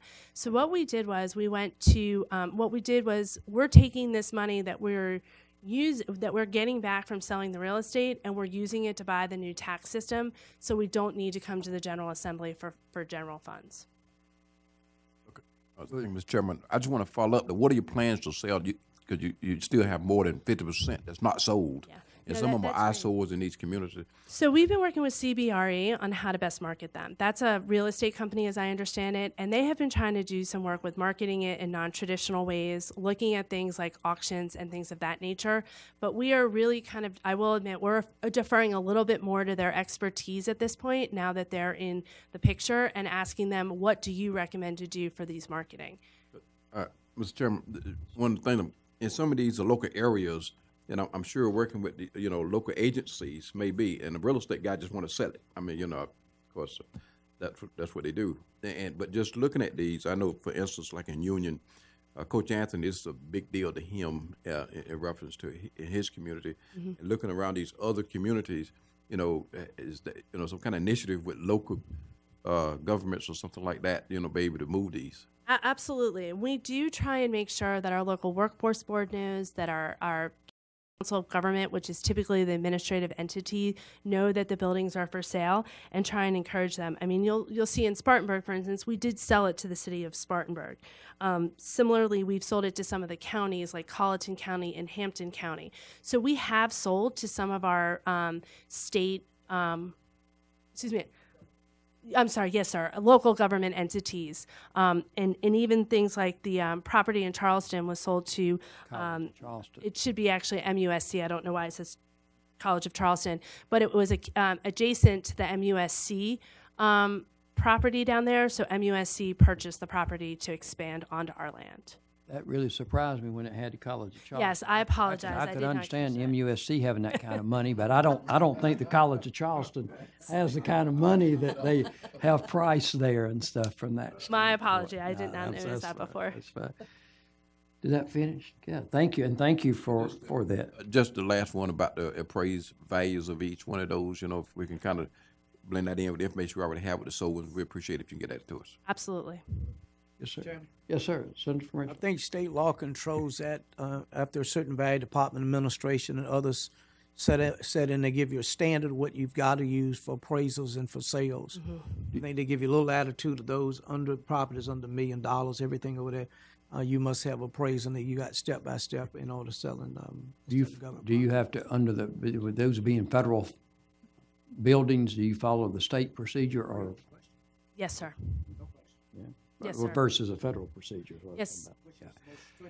Right. Yes. That was the reason I was wanting to make sure that. And that's why I'm saying since the executive order was signed, we really have deferred much more to the Department of Administration and their real estate company that they have brought on. I mean, we're still working with them. We're still actively trying to get word of mouth out about these properties, but we're also relying on them to give us expertise. And then when we sell the building, not only do we get Department of Labor approval, but we have to go through the DOA process. And I know there's certain rules over $1 million and under $1 million and certain approvals we need to do.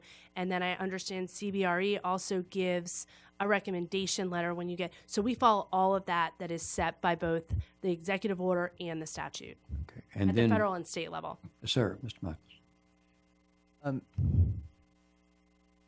Evolve SC. Yes, sir. You talk about it on page 21 of your handout, and it's not a big program, but it's pretty innovative. Can you talk about what sort of the drivers were? I mean, I've never really heard of a program like this. I'm involved with folks in North Carolina and Georgia. They don't have anything like this, and I know that we're not far enough along to have all the outcomes.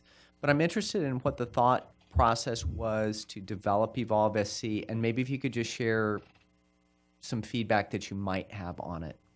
So Evolve SC, going to the question earlier about businesses and what businesses need, there were businesses that said, if I got a little help, I could either bring in some new employees and skill them up, or I could take existing employees, incumbent workers, and skill them and get them promotions.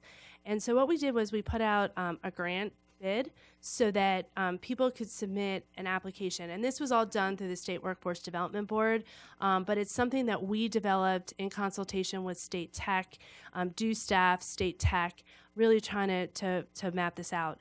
And so what happened was people could submit applications for getting certificates for a group of people that on the back end, the business committed to at least interviewing, and with the expectation that they would probably hire them as long as all of their screening was met. But what happened was, to apply for it, you had to have partnership. It had to be the training provider, which in most instances did end up being the technical college.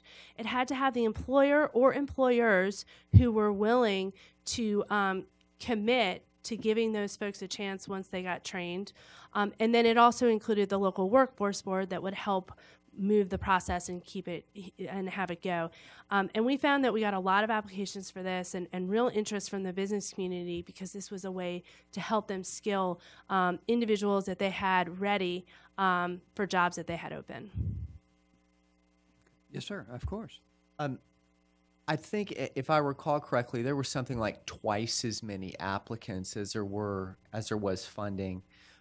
But I think I remember that there's also an extremely high employment rate on the other side, since there was an industry recognized credential and an employer waiting on the other side of the credential. Is that accurate? We're waiting on outcomes. We don't have the outcomes yet, but we did find a great deal of interest from the business community and from individuals to get into this program because of what you said. It led to an industry recognized credential and had businesses attached to the training who were going to give you a shot at employment.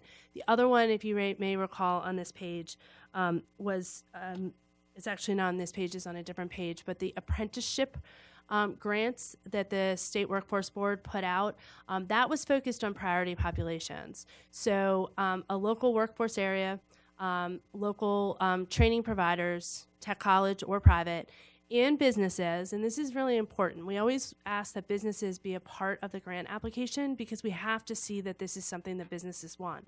They applied to create apprenticeship programs for one of our priority populations, whether it was the homeless, veterans, ex-offenders, out-of-school youth, and how they were going to do innovative programs to see of getting people back to work. So we also had a huge interest in that, and the Workforce Board went back and reallocated more money to try a few more programs, and those programs are underway. Yes, ma'am. Ms. Kelly. Earlier, Mr. Michaels kind of had a question about the cultural shift over at DO and how y'all have moved, in his observation, to a forward-thinking, proactive, collaborative, partnership-seeking culture. I wondered what kind of feedback you've gotten from staff, from the business community, and then from the program participants, specifically to the culture change. So some of our job seekers are not repeat, so they wouldn't see the culture shift. But one of the things I do see from job seekers is I get a lot of notes telling me how caring our staff is and how customer service focused they are, which is an indicator to me that that is working. A couple of our staff have even gotten national awards for the work that they have done in the centers, which is just fantastic. In terms of the business community, there is feedback that we are much more business oriented when we go in and try and help them with their services. One of the things we did 9 months ago is we hired somebody who had been a Lexington County economic developer to create a new workforce and economic development role. And her role is to go around and meet with local chambers and local economic developers to hear what they need and to let them know what we're doing at DO. Well, one of the things she came back and told me in the fall was, look, we have a disconnect because you have all these great services for the business community, but what you're doing is you're talking to them in government language and not in business language that they understand. And so she's developed for us a business services training, sales training, to help our folks, when they go into businesses, explain to the businesses what we can do to help them in a way that is meaningful to them and is engaging with them. And we're offering that not only to DO staff, but all people in the all programmatic, all partner staff in the center who go and service businesses. We also put into place a CRM, and I'm going to blank on what CRM means. I think it's customer relation module, where what you do is people can put into the computer who they met with at a business, what the interaction was, what their interest was, and that module is shared across all partner staff in the agencies so that when you go to visit with someone, you can go see what others have done instead of going in and starting anew every time you go into the business. We have gotten a lot of really good feedback on that as well.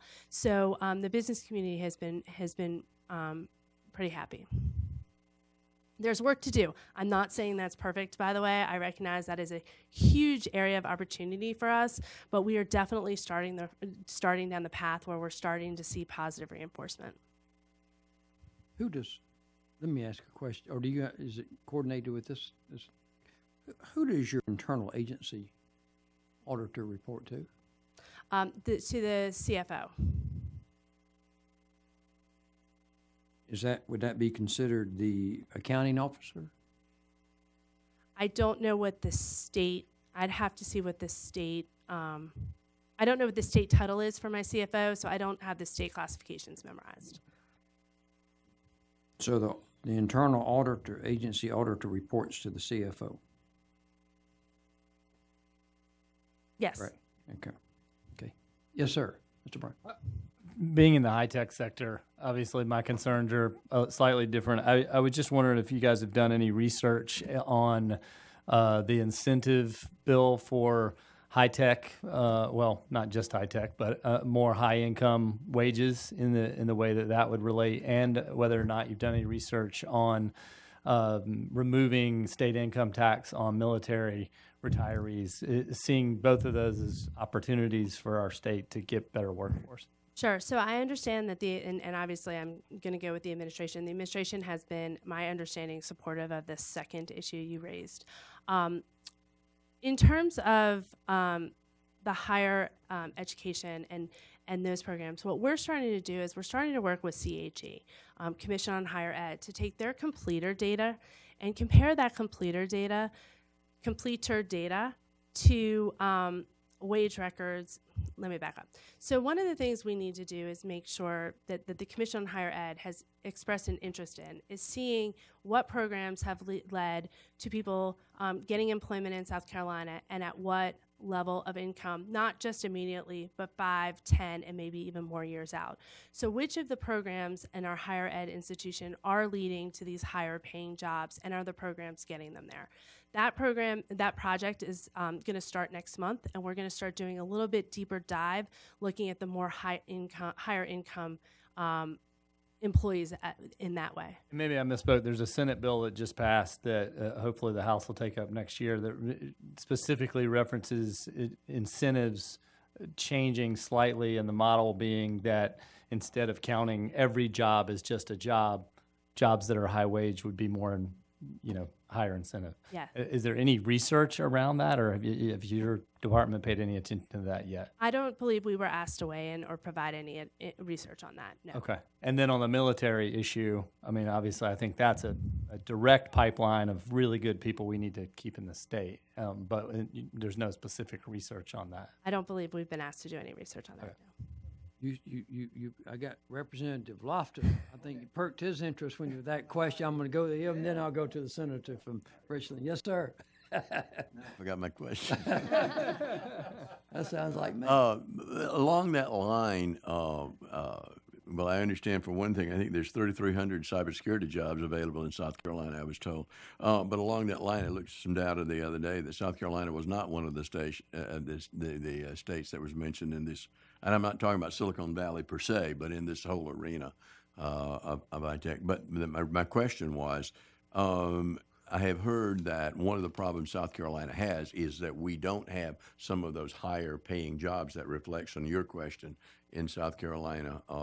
Would that be a true statement, that we need more of the higher income? Oh, I think that's always the case. I think that's always our aspiration as a state to get as good, high-paying jobs as we can. And so absolutely, I think as a state we need to keep looking for that. I don't know that we've done an analysis as to where we are with that right now, but I do agree. And industry clusters would have obviously an effect on that respect. I do want to ask you one question going back to your turnover. And it's not so bad to bring people in to affect change because you really had your hands full. Yeah. The people that on your higher level of management there, where you had the turnover, were there long-term employees, or were they people who were maybe brought in 4 years ago or whatever? So when I came in, some people left initially who had been at the agency, I think mostly 3 or 4 years or less. And then, as I said, I brought some people in and returned to private sector. Right now on my senior staff, as I say, the average agency years is almost 12. I'd have to sit down and think through the breakthrough of that. Senator from Richland. I want to go back to Mr. Bryant's question. Didn't we just, Senator, and help me with it, didn't we just pass, I think 2 years ago, in compliance with the federal government related to the veterans on the military retirement part? That was a good joint effort, yes. And so we're paying, the state's picking up the tab for veterans. It's being phased in now. Being phased in. I think the to kids keep, as well as the veterans be able to go to college, and the state's picking up the tab. And it's trying to keep the veterans here once they retire to either allow them to stay in South Carolina or move to South Carolina. So it's and then I think initiative from that. I think also this past year, last year, I think we passed another tax break incentive for veterans as well. And we've even given consideration with multiple homes that a veteran may be here and if not sold and going. So we're making a lot of strides in the area of doing whatever we can for the veterans in the state.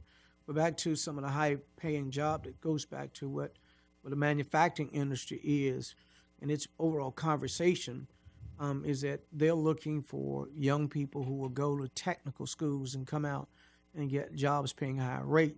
And that's a pretty tough struggle between the four-year institution and the technical school. And so what the four-year institution's done is create a bridge program. So after the 2-year program with the technical school, they picked up what they need to go to work, they can bridge over to some of the four-year institution. At least that's what they're telling me through the committee that I serve on in finance with higher education. And so it is a big struggle.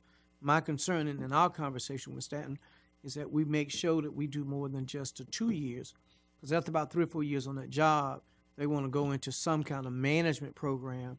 And if the corporation don't already agree to pick up the tab or the ground floor has already been laid, it's going to be hard for them to go work and pick up the degree, whether it's online or to actually do some night classes. So a lot of considerations being considered in terms of what they do, but there's also some responsibility that both commerce as well as higher education must help her in order to achieve that. And one of the questions I ask is, where do we physically locate companies in the state? Traditionally, we go in to large urban centers. That doesn't help the rural components, although they're building good regional groups that are out there, corporate groups that are out there.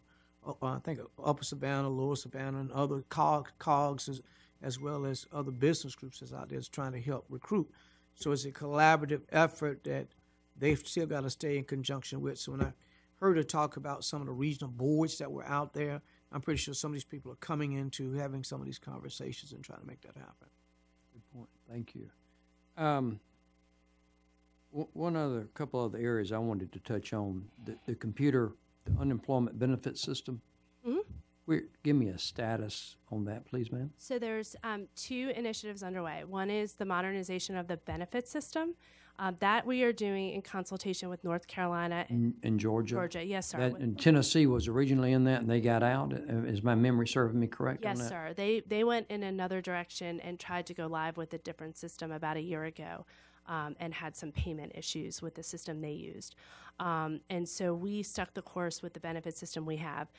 That is scheduled to go live this summer in South Carolina, and then we will roll out North Carolina and then Georgia after that. Is it within, I know you had to get some additional funding, so where are you on the funding side of that? Yes, we are working through that right now with the vendor and the Department of Labor so that we have that funding taken care of.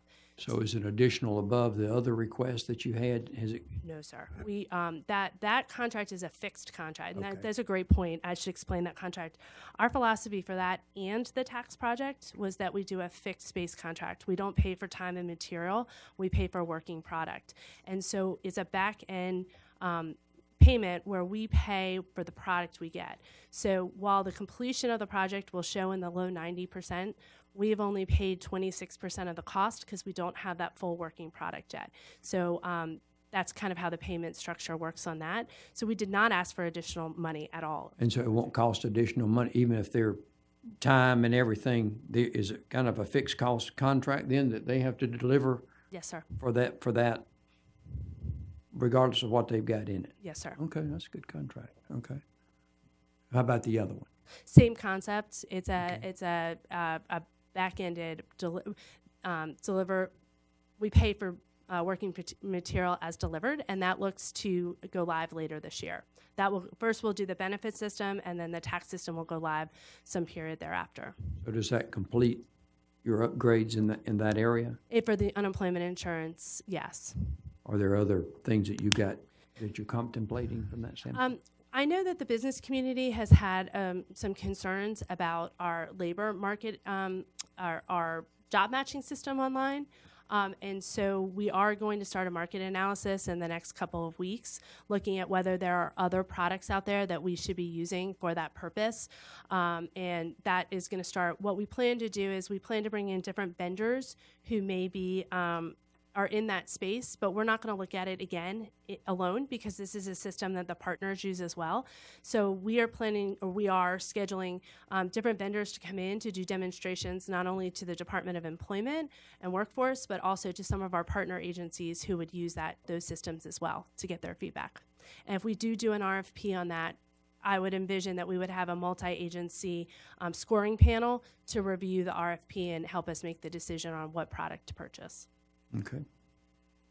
Representative Lofton. Yes, thank you. Did you mention access?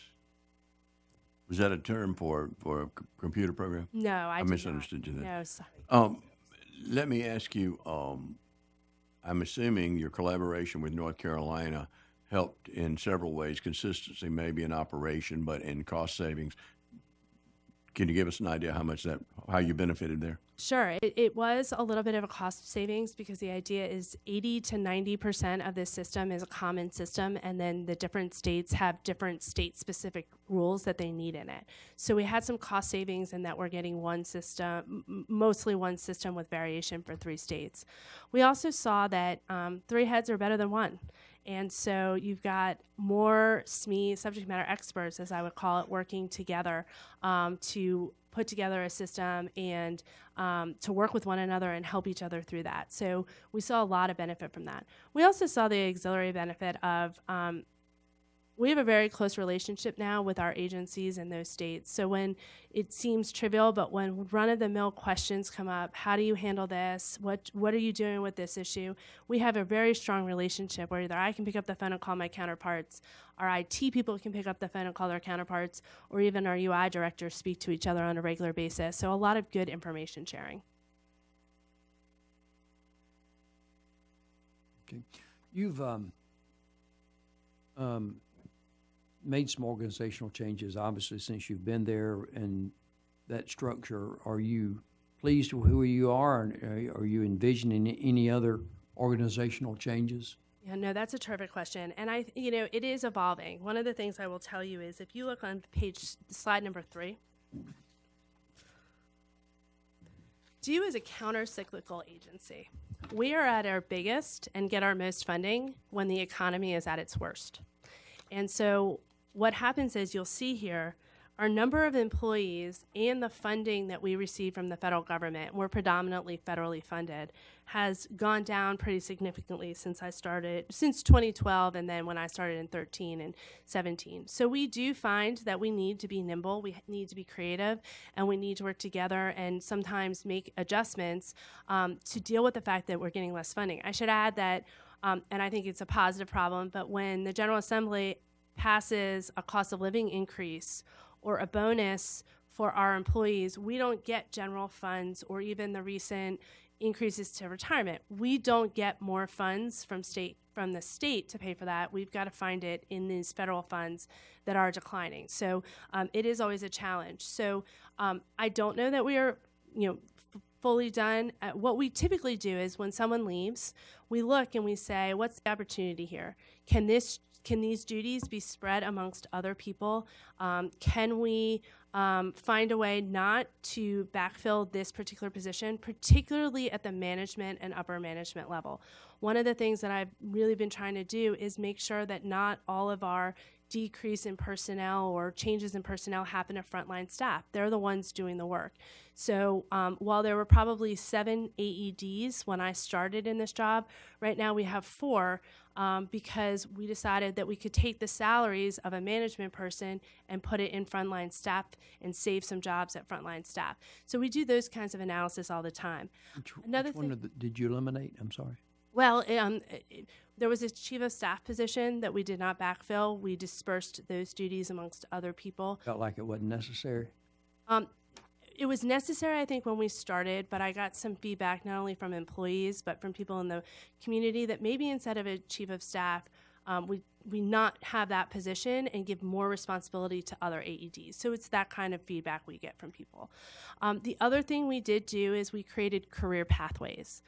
This is something I'm passionate about for our staff. So let me talk about the unemployment insurance benefits staff. What we did was we mapped out what the roles, all of the roles are on the benefit side of unemployment insurance. And we said this is kind of your, I don't want to call it entry level, but the more simple role, and what the pathway would be to more sophisticated or more higher paying roles.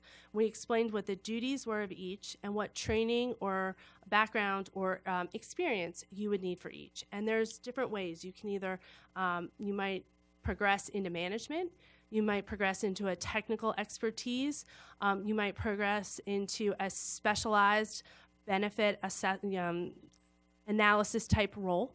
But it lets employees know, because one of the things we heard from our frontline staff was, we feel like we're stuck in our job. We feel like there's no advancement opportunities. This maps out for them, if you do certain things, when these roles become available, you can apply for and be promoted or moved into some of these roles. We did a similar thing with the frontline staff who work in the SC Work Centers, and we're currently working on doing something similar for tax. So we are constantly looking at our employees, our population at all levels, and either thinking about how to structure it to maximize with the funding we have, but then also how to do it in such a way that, again, that we aren't losing talent that we have in our agency and people don't feel like they're stuck in a job and don't have some way to advance throughout their career. Okay. Thank you. Yes, sir. So just looking at this graph, I mean, I apologize for being a novice here, but if we look at 2010 to 2016, your total revenues are pretty similar, right? But staff positions are a whole lot down. What is that attributed to? I mean, significant. So one of the things that we did in terms of staff is, well, what we're doing is we looked at some business process improvements. We also have tried to make technology work for us. So let me give an example. There's something called a fact-finding application, which I know everybody's eyes are glazing over. But essentially what it is it's an intellectual, you're going to understand this better than I am, but it's a decision tree so that our frontline staff walks through it and they answer, they'll be getting information from a claimant.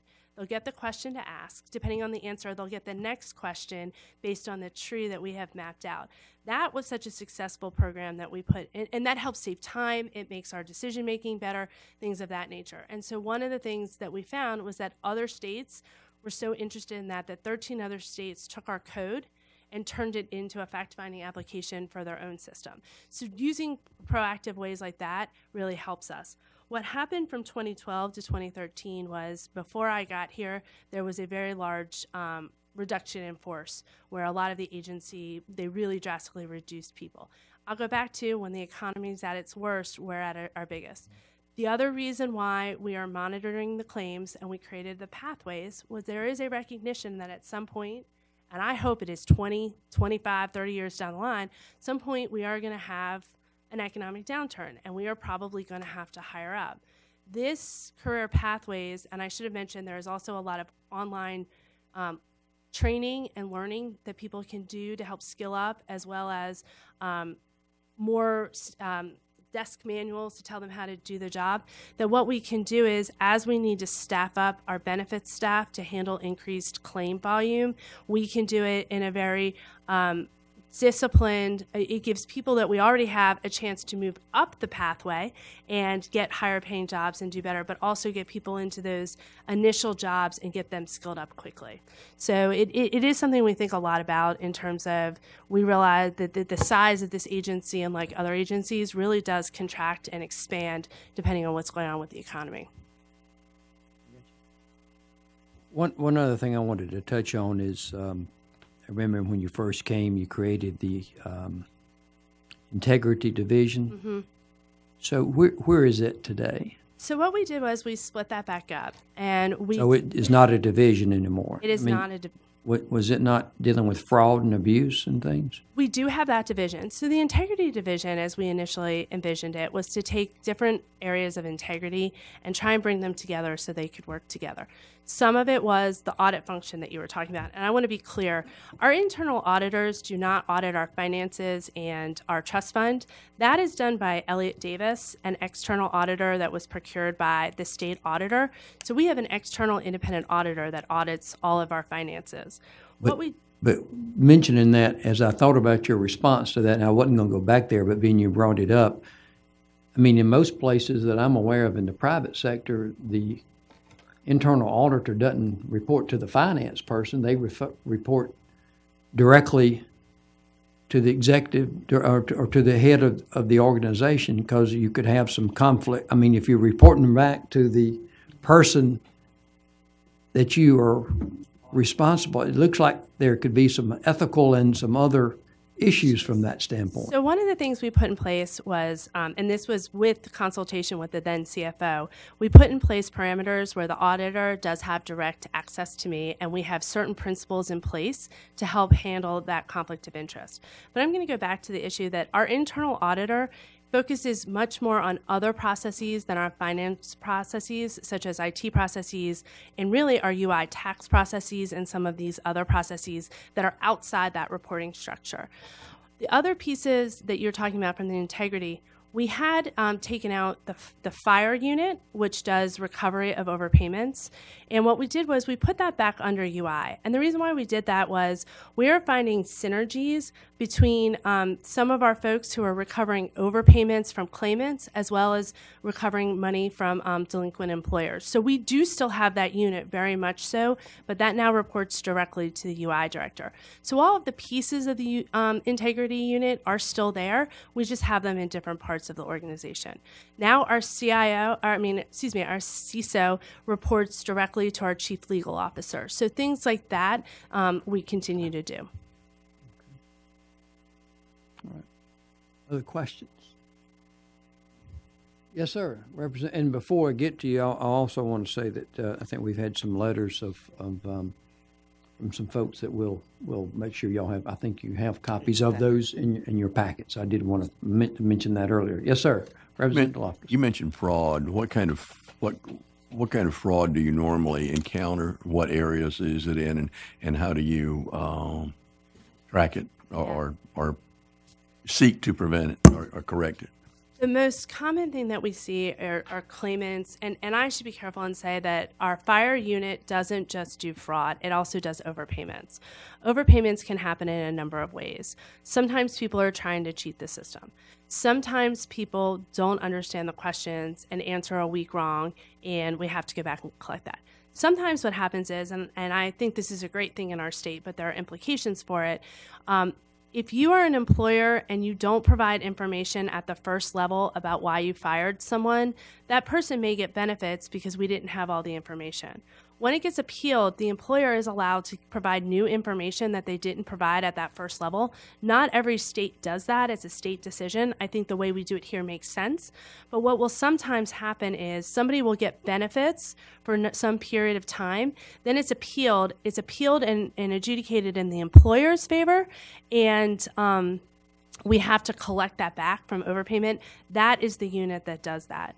We do see a little bit of fraudulent in terms of trying to take identity theft. Let me use it that way. And in the last, I believe it's 4 years, we have detected, because of our use of watching IP addresses and trying to monitor IP addresses and sharing information from other states about this, we have prevented almost $1 million going out in this identity theft issue.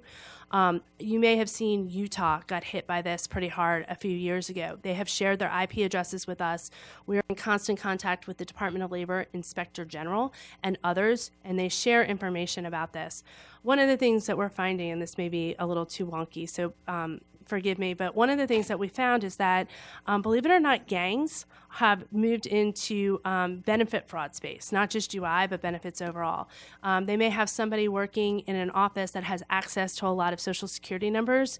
They steal those Social Security numbers and then try and get benefits off it, and that happened in Utah to over $6 million to the trust fund. And so we watch this very carefully. If too many claims are being filed by the same IP address, I mean, there's a lot of things we do, and I don't want to say all of them publicly, but you understand that we have these mechanisms in place to try and prevent the identity theft. The other thing we did was we have, of course, a cross-match with the state corrections where we make sure that people who are in jail aren't filing for benefits in the state system because they're not able and available. We found a company that has local jail information, and we have entered into a contract with them to do the same thing. A number of states had already done that, but what happened was that company came and said, oh, we can send you a file on a monthly basis of who's in jail. And our question was, why can't you send us that file on a regular basis, like every couple of days, so that we're not waiting a month to catch this? So those are the kinds of things that we are doing to prevent. Sometimes it's fraud, sometimes it's overpayments, sometimes it's confusion. I know that Health and Human Services has a similar problem of correlating information. I guess my follow-up question would be, do you have an analytical company that assesses this data to red flag that say these things when they don't look right? Yes.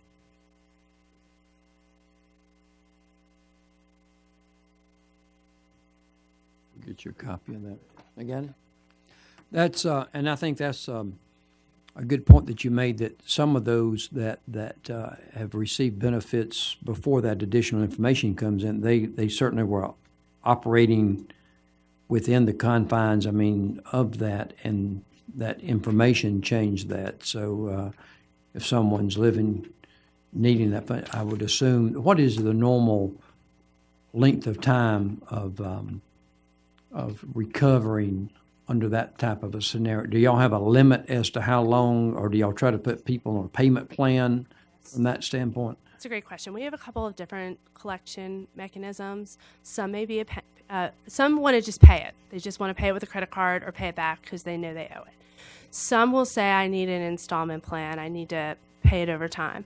The other thing that we can do is there's a statutory mechanism called involuntary wage withholdings, that if someone is employed by a new employer, we can collect up to 25% of their paycheck and put it towards the money they owe on their unemployment insurance. When I first got there, and this is an example of how we tried to change the culture. When I first got there, they weren't really using this mechanism. And I was doing one of those listening tours that we talk about, meeting with 20 or less employees to hear what they thought, their ideas, their suggestions. And one of our staff said to me, we know when people go back to work because we get the wage records. We could be analyzing those wage records on a regular basis against who owes us money and collecting the money that way. And so what happened was, he said, and I said, well, why aren't we doing it? And he said, nobody ever listened to me before about this idea. And I said, well, I'm listening. What do you need? And he said, well, in the short term, I need some people to run the analysis, write letter, or, print out letters, stuff the envelopes, get them out. We then, so the next year we went from about $300,000 collecting on this in 2013 to 2014, we collected over $4 million.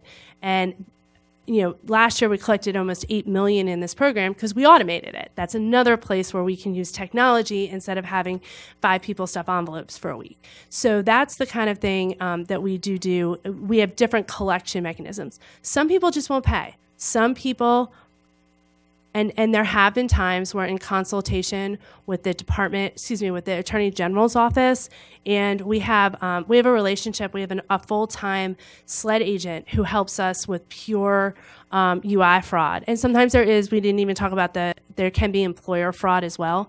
But we have a full-time agent who helps us investigate this fraud and helps us work through prosecutions. Thankfully, we don't do it. Our first priority is to get the money back. If there is some way to get the money back, I want to get the money back. And we don't prosecute people where it is just an overpayment. This is clear cases where you were trying to defraud us. My first goal is get the money back so we can get the trust fund healthy. But if we've exhausted all avenues and can't get the money back, we will prosecute.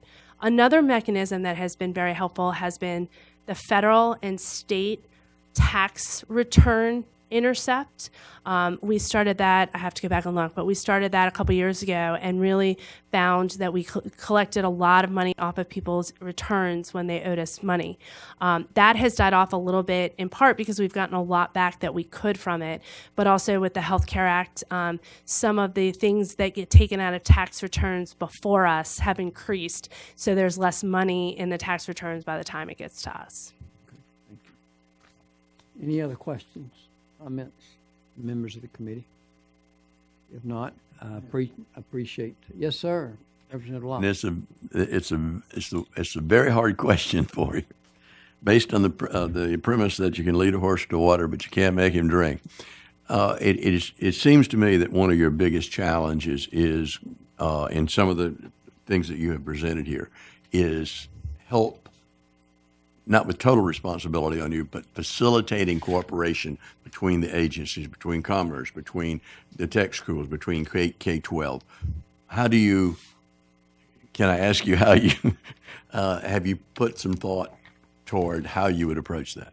Yeah, so a couple of things we do is, as I said, it's going and selling these ideas like sector strategies and showing the value of that program to them too, right? So showing them how it doesn't just benefit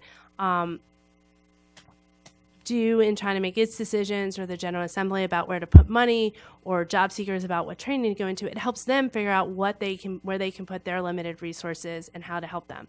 Also making it non-threatening, making it clear that it is something that helps all of us and it's not an attempt to take something over. Or the business community is huge on this. The more the business community pushes us to work together and to find synergies, obviously the more incentive there is with that. Sometimes funding. When we did some of these state workforce development board funding initiatives, what ended up happening was you found more people coming to the table, because when we do the apprenticeship grants or the Evolve SC grants, this is an opportunity for the tech colleges to get more funding for some of these certificate programs that lottery, tuition, and Pell grants don't cover. So it's a bunch of different things, but it's a lot of relationship building. Another question? Yes, sir. I'd just like to say thank you.